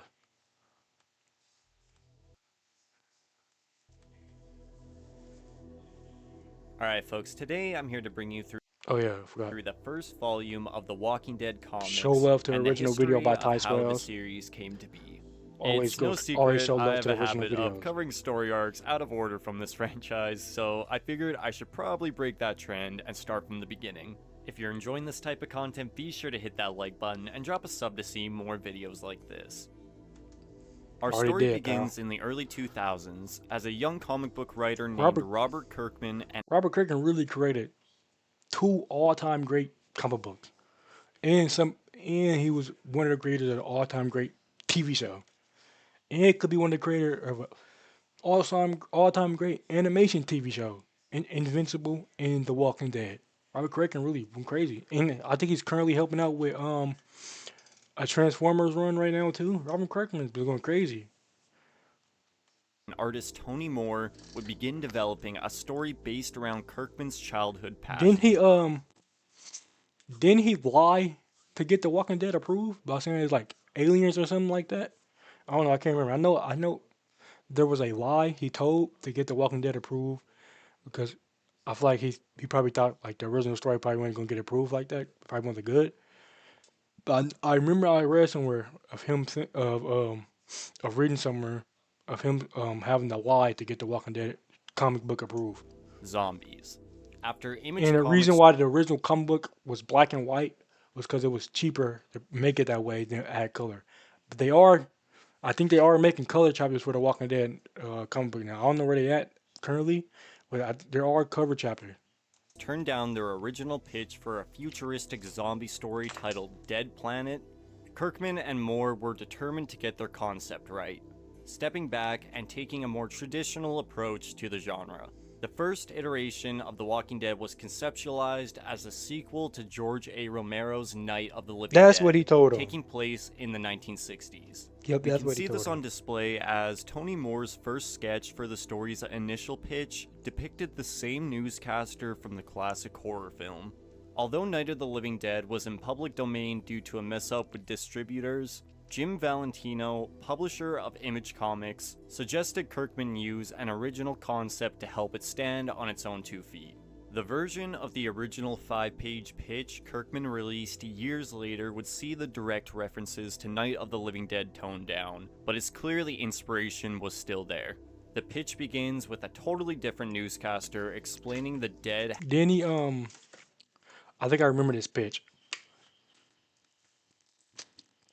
Wasn't Lori named Carol in this moment? And then Rick got up to answer the door because he thinks somebody knocked on his door. And then a zombie attacked him as soon as he answered the door. I do like the original. Well, this technically isn't original, but I do like what made it into the comics. I do like that beginning more. For him waking up from a coma already into an apocalypse instead of just opening the door and seeing a zombie. But this wasn't that bad either. Have begun to walk the earth, and this could be the end of the world. The Walking Dead comic book. I like the Walking Dead comic book TV show. Comic book better than I like the TV show. I originally watched the TV show in like 7th grade, fell in love with the Walking Dead, then I went on to read the comics. Walking Dead is the greatest The Walking Dead is the greatest fiction of all time. Oh no, let me reach that. The Walking Dead is the greatest piece of media of all time. There's no better piece of media out there that's better than The Walking Dead. None. Argue with a wall, argue with your mama. But TV show and comics, there's no better piece of media out there that's better than The Walking Dead. Greatest comic book of all time, greatest TV show of all time. Don't care what no one says. Just nothing better than that. You can't top The Walking Dead ever. As they know it. Rick would just roll his eyes, telling his wife, Carol, this she was was named just Carol. another Orson Welles War of the Worlds scenario and there was nothing to worry about. Yeah, apparently Lori's original name was Carol. I read somewhere it might have been changed because Carol and Carl sounded too similar, but that's not confirmed. But as the two argue on the legitimacy of what the anchor said, they hear a consistent thudding sound coming from the front door. Begging her husband not to open it, Rick would turn the handle and naturally would be attacked by a roamer. Kirkman himself wasn't a huge fan of this concept, however, describing it as terribly cliche, and others at Image Comics would agree. It really is. So he and Tony went back to the drawing board, coming up. Didn't he didn't want to call it the walkers. It's called walkers in the show. I think there's like roamers and lurkers in the comics. He didn't want to call them zombies because zombies didn't exist in the Walking Dead universe. But he ended up kept forgetting and kept putting zombies in the comic book. I remember reading this about something like that too. I tell you, bro, I be keeping up with the Walking Dead, bro. I be trying to pay attention to anything that come out about the Walking Dead. It's the greatest piece of media ever. With a new revised concept for the series that we know and love today. But Image Comics still didn't want it, claiming it was now too normal. Too normal? Yeah, I don't know, man. There's just no real hook. Aliens. What? That's the lie he told. He told him it was aliens. He told him it was aliens in order to get his comic book approved. That's what I remember. That's right. Kirkman had to tell a little white lie, claiming the big revelation of the series would see an alien invasion take center stage. Obviously, this was never the intention, but it was enough for Image Comics to greenlight The Walking Dead, and by 2003, they were off to the races. If you've seen my other comic videos, one thing you're probably going to notice right away is the different art style. As mentioned, Tony Moore was the original artist for the series, illustrating the first 6 issues. But when the ball got rolling, he would struggle to keep up with the tight deadlines, electing to step back and just focus on covers for the next few volumes, before moving on to other projects, while Charlie Adler eventually took the reins as the full-time cover art was so goated. And just focus on covers. That picture right there is goated. That picture also was goated. Keep up with the tight deadlines, electing to step back and just focus Walking on Dead got some crazy covers. They're all tough. Like this one is tough. For the next this one is tough. Few volumes. This one is tough. Or moving on to other projects, while Charlie Adler eventually took the reins as the full-time artist. But with all that background information out of the way, let's take a look at what the first installment of The Walking Dead looks like. Days going by. I own this whole volume. Volume 1 in person. Days I read Gone this By and I don't no know the whole time volume in jumping person. into the action, as we pick up in the middle of a police shootout pre-apocalypse. Officers Rick Grimes and Shane Walsh cover behind a car as Rick decides to make a run for the ditch to surround the escaped convicts. But as we know all too well, Rick would be hit in the line of fire barely 6 panels in.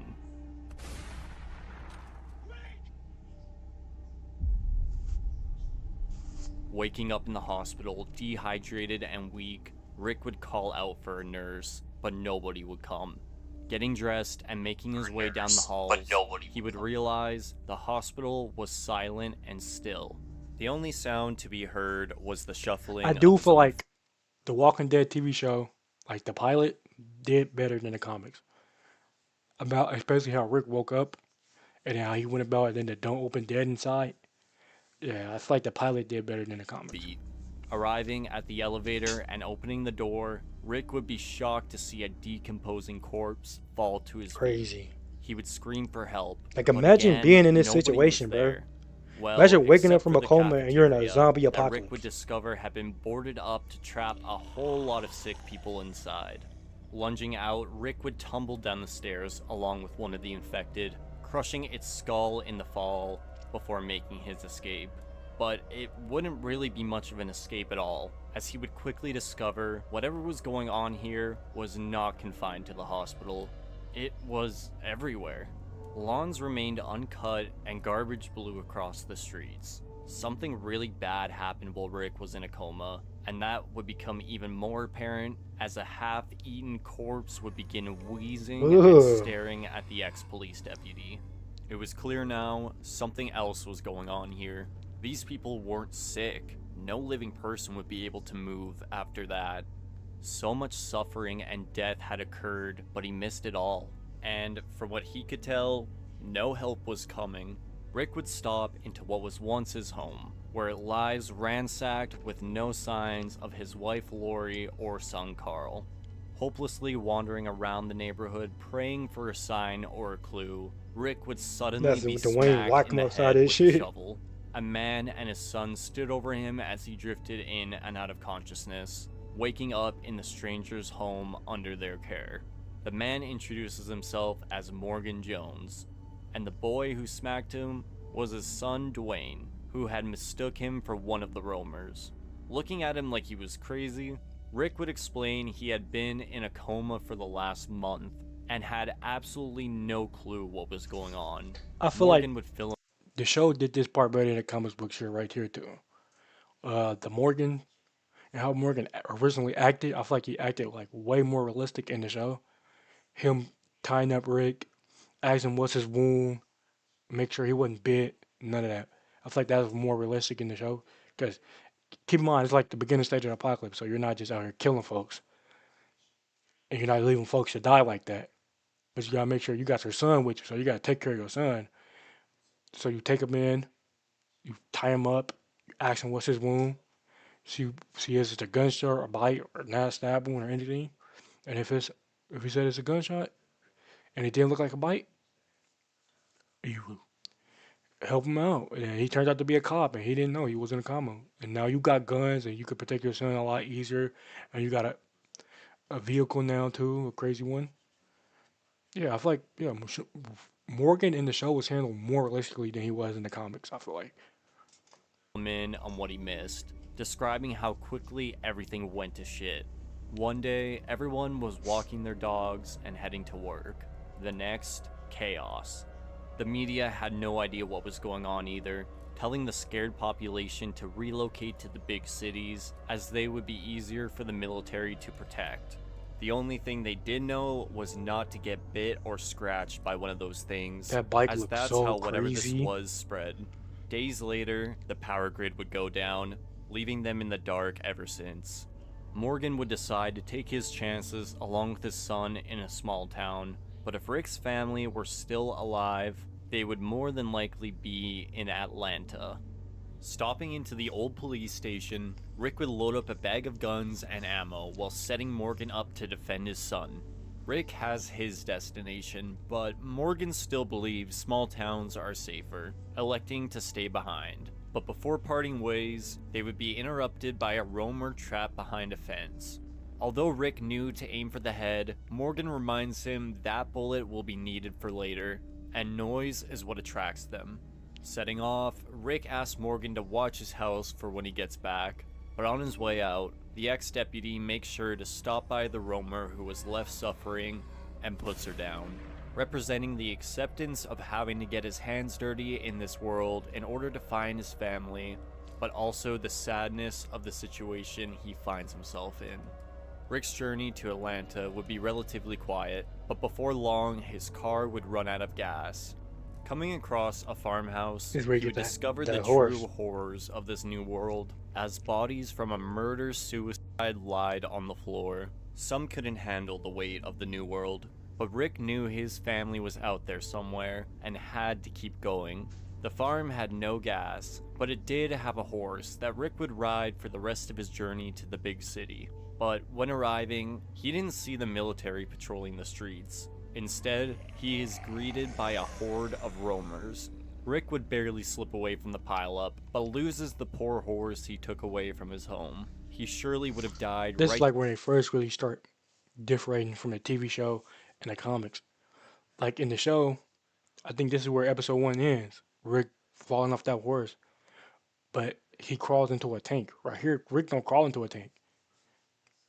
There in the street, if it he wasn't runs to Glenn right away. He don't climb into no tank. Down some cover fire and rescue Rick from certain and, death. And the second episode was like him meeting T-Dog, Energy, all them people. Yeah, Glenn didn't go to when in the comics, Glenn didn't go into the Atlanta with a group. He only went in there by himself, just to get like candy bars and toilet paper and like soap and like laundry detergent. He wasn't going for like hard supplies. He was just going for small things by himself into a city full of dead zombies. That's crazy. He was really sending Glenn on a suicide mission. All out of the goodness of his own heart. Expressing his gratitude, Rick follows Glenn to his camp on the outskirts of the city, asking where all the survivors had gone.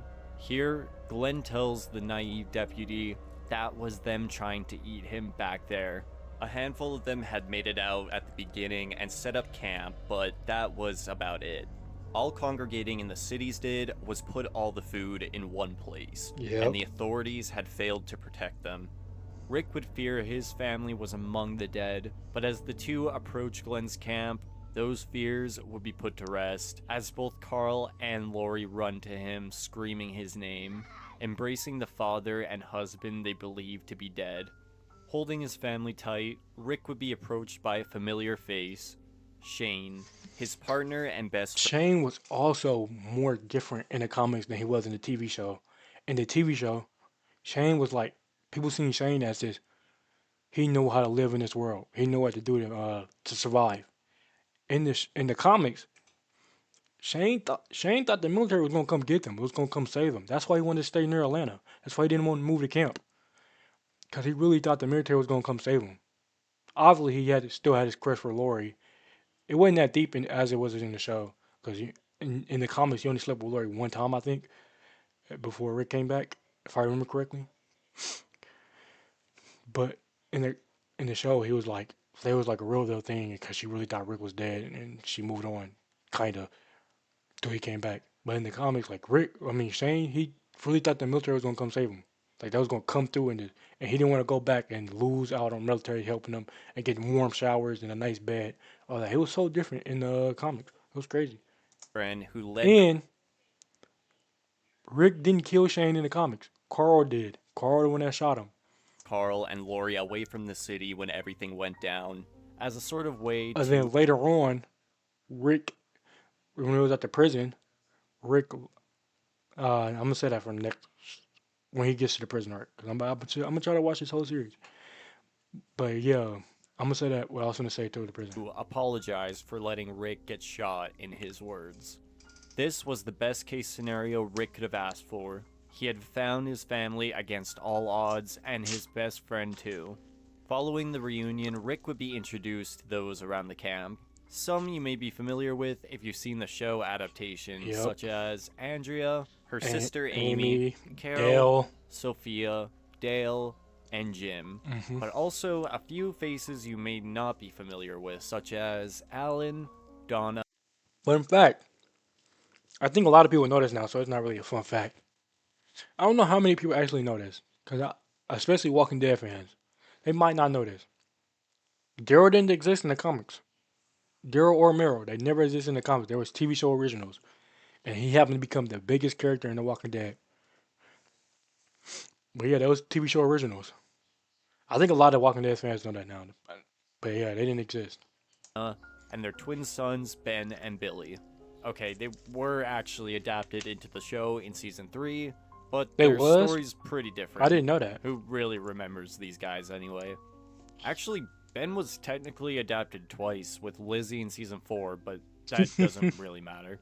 That night, Rick would tell the camp of what it was like to wake up alone in the hospital, but none of that mattered now. He found his family and he was gonna sleep well.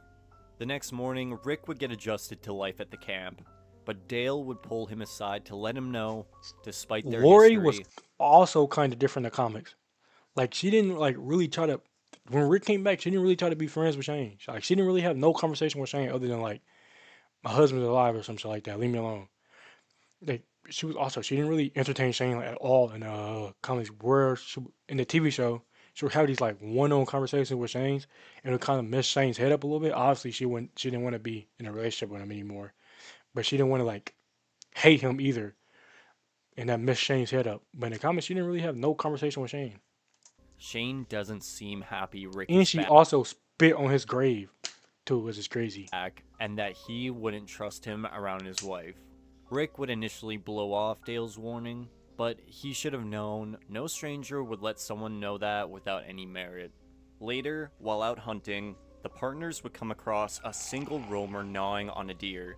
Initially, it wouldn't attack them as it was preoccupied, but the same couldn't be said back at the camp, as Dale would be forced to cut another roamer's head clean off. There was no debate, they weren't just sick people after this point, as the severed head would begin gnawing at them from the ground. Everyone would survive this scare, but it would serve as a foreboding sign for the camp's future. Yep. Rick would hold his family tight, fearing having lost them once again, but from a distance, Shane Shane just would hating. stare at the He happy just family with a hating. Look at bro, that's pure hatred in his face. All he's doing is hugging his wife, Shane. Pure hatred in his face.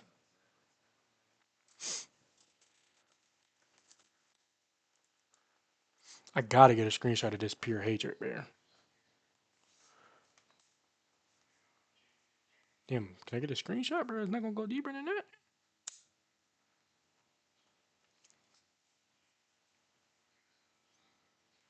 Pure hatred in bro's face. Look at it.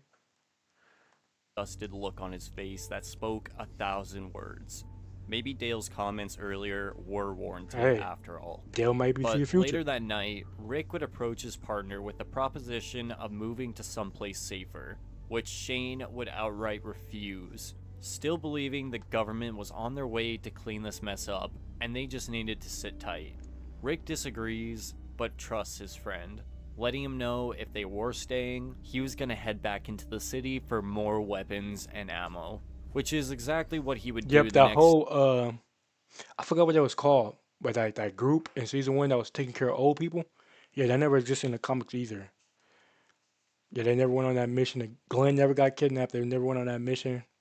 Hell, Rick didn't even drop his back guns, I don't think. They went back into Atlanta to get a gun store and try to rob a gun store. And that's how they found out putting guts on yourself actually stop walkers from going towards you and trying to eat you. It was Glenn and Rick who did that at first. Stay with Glenn by his side, as he knows the routes in and out. Well, they did it at first in the show as well. But I mean at first, and like there was no other group around to help him. Better than anyone. Here, Rick has the thought that the only way the dead would be able to differentiate themselves from the living was by the smell. So reluctantly, the two find the nearest corpse and coat themselves from head to toe in its guts. Turns out, Rick was right. The duo are able to move throughout the rotting streets unharmed and unnoticed, reaching their destination. But after acquiring the weapons, Rick and Glenn would run into a bit of an issue. Rain begins pouring, washing away the smell, leaving the two fighting for their lives in the streets. It was an extremely close call, with Rick nearly getting bit, but luckily the two make it out unscathed. However, back at the camp, Yeah, Lori stands this in is the only conversation I think Lori has with Shane throughout the obviously she has the sex scene when they first left Atlanta. And this is like it. Only conversation they really have. the downpour awaiting her husband's return as Shane approaches, comforting her a little too much. She would push him away, but here we get the totally unforeseen bombshell that the two had hooked up while escaping Atlanta, and Shane was having a hard time letting go of what they had. All Lori could say was that it was just a mistake, leaving Shane to bottle up his jealousy and resentment, as to him, Rick had come back just to take everything he gained at the end of the world away. The next day, after returning from the city, Rick and Shane would give shooting lessons to the rest of the group with their newly acquired guns and ammo, including the young Carl, who Lori believes is way too young to have a gun and wouldn't understand the power in his hands. But Rick knows this is a dangerous world. He was gonna have to learn eventually. Later on in the woods, the topic of moving camp comes up in conversation once again, as the weather is turning cold and snow is beginning to fall. But again, Shane snaps, refusing to even hear the sentiment, as in his eyes, this was the best place for them to be, despite the increasing frequency of roamer sightings. The cold would have the group gathering around the campfire that night for warmth, as our survivors take turns telling the stories of how they got to where they are now. The first weeks were so horrific that no matter who was speaking, the mood was somber. Amy, wanting to get away from the tension, boldly announces she has to pee and makes her way to the trailer. But in The Walking Dead's first truly shocking moment, she is bitten right on the neck by a passing shot. This is a shot. I might.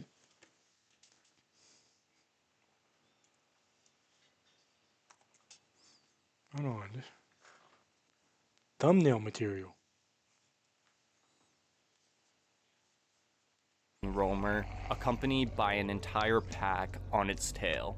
One thing I wanted to mention, the mobile game The Walking Dead Assault actually points out that this walker was the same man who shot Rick at the beginning. I know about this information, but I never played the game. The canonicity of mobile games is heavily debatable. Iffy. And taking a closer look, the walker had all his front teeth, while the shooter did not.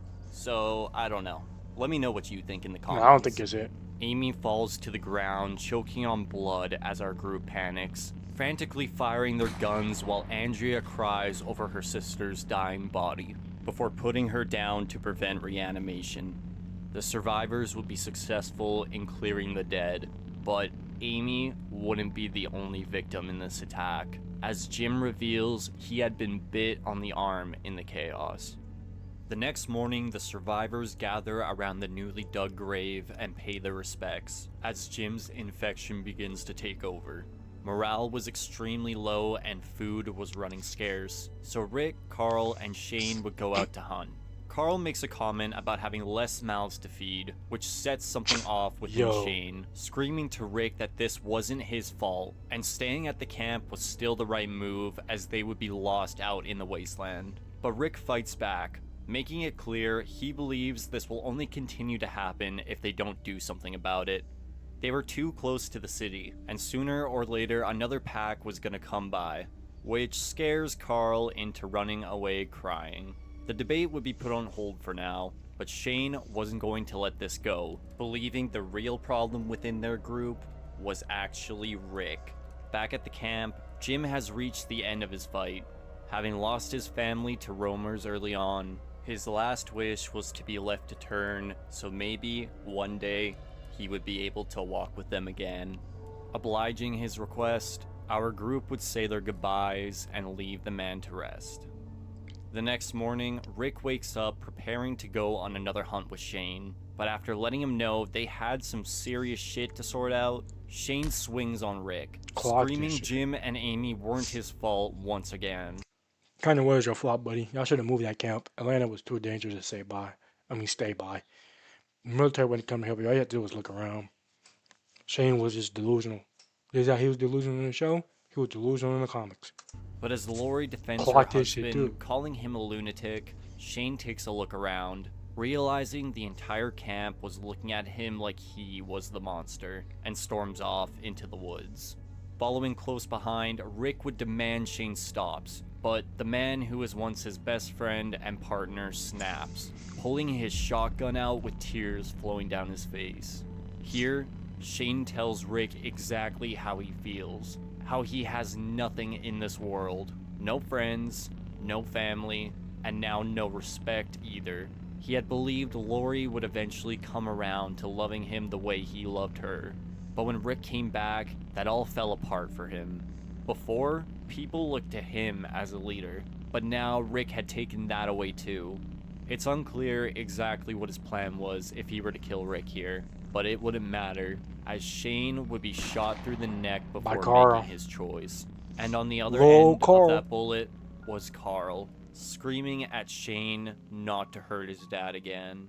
The troubled cop would fall to his knees, choking on his own blood as Carl, with tears in his eyes, runs over to hug his father, telling him it wasn't the same as killing the dead ones. Holding him tight, all Rick could say was it never should be. Realizing the toll this horrific world was taking on his family. And that, folks, is the entire first volume of the Walking Dead comics explained. I actually own this entire first volume. This is one of the story arcs where I definitely prefer the show version, as at times... Yeah, I'll say I prefer the show version as well. In the first, volume, first season. It was, it made more sense to the beginning of the apocalypse. Like, Rick waking up from the coma. That stuff made more sense in the show than in the comics. And I like how Shane was, teaching Rick how to prepare for the world instead of oh, the military's still coming to help us. It's really not true. All you have to do is look around. I understand Herschel. In the comics, he wasn't even like that. But in the TV show, I understand Herschel, because he was secluded on his farm. He didn't really know the outside world. Shane knew the outside world. And he still believed the military was going to come around and help him. That's just a level of delusion I can hardly believe in. So I feel like the show first, season was better than the comics first season. But I do feel like the comics overall is better than the show. The comic can feel like it's moving at a breakneck pace. This pretty much just boils down to Shane. Their confrontation at the end feels really weird and underdeveloped, especially when you compare it to the show. Shane and Lori were never in a full-on relationship in the comics. Simply a one-night stand told to us through flashbacks after the fact. So the emotional connection for me just isn't there to warrant Shane wanting Rick dead. Rick is completely unaware anything even happened between the two, so when Shane pulls his gun out, Rick is just confused more than anything. And the Rick and Shane dynamic, that was developed way better with the Lori, and then Rick finding out on his own and Lori telling him, and he still wanted to be friends with Shane, all the way up till Shane actually tried to kill him. So I feel like, that was done better in the show as well. But that was in season 1. I don't mind Carl shooting him either, but I think it just holds more weight for Rick to do it himself, it holds more weight for the Rick. adaptation. Yep. Carl gets a similar moment later on in the Fear the Hunter story arc that I think is way more effective. Yep. One thing that would be difficult not to bring up are the similarities between the first issue and 28 Days Later. He also woke up in the the hospital. The whole waking up from a coma thing was purely a coincidence. By the time the film came out, I suspect that a lot of people who are coming across the story of The Walking Dead for the first time would have thought the guy that wakes up from a coma to discover the world has been overrun by zombies plot was very similar to 28 Days Later. Presumably, you have seen the film when you wrote the first issue of the comics. Robert Kirkman. No, Welcome to My Life 7 years ago. It was complete coincidence. I saw 28 Days Later shortly before the first issue of The Walking Dead was released. First issue came out October 2003. I saw 28 Days release was in the States was June 2003. I just read that completely different. Release first issue to come out October 2003, 28 days later, released in the States in June 2003. So we were working on our second issue by that time. I saw it. It was going to be a matter of somehow trying to restage the entire first issue because it was a very similar coma opening. I made a decision which I pretty much regret at this point. I said, you know what? It's so different from the point on. I would probably never hear anything about this. And I was wrong. So when you saw the movie, you must have thought, oh, Robert Kirkman, yeah, it was kind of a little annoying, but great minds think alike, right? I really like how Robert Kirkman used to put like newsletters in the end of his comics. When I was reading it, because I was in high school and I couldn't really afford 193 issues of a comic book. So when I was reading it, I read it online illegally. Not illegally, but I read it online, pirated. So I guess you could say illegally. But how I read it online also had the newsletters. So I used to read all the newsletters Robert Kirkman wrote as well, and I really liked those shit. I'm not gonna lie. Already been working on issue 2, so instead of rewriting the first one, he made the choice to just go with it anyway. Is this true? I have no idea. Kirkman has always liked to troll, but he's not an outright True. liar. Coincidences do happen, I wouldn't but say the that. similarities are... You literally just said he lied in the beginning of it to get his comic book approved. So I wouldn't call him I wouldn't say he's an outright liar. pretty undeniable, so it's to your own discretion. Yep. But that's going to do it for me today, folks. Let me know in the comments your thoughts on the beginning of the comics and what you like or dislike compared to the show. Thanks so much for watching. Great video by Ticewell. Show him hella love. Go like and subscribe to his video. That was an amazing video. Amazing video. He covered that volume 1 really well. They felt like I was reading the volume all over again. And I just read the volume a couple days ago. Alright, I'm off chat. Alright, chat. I'm off chat.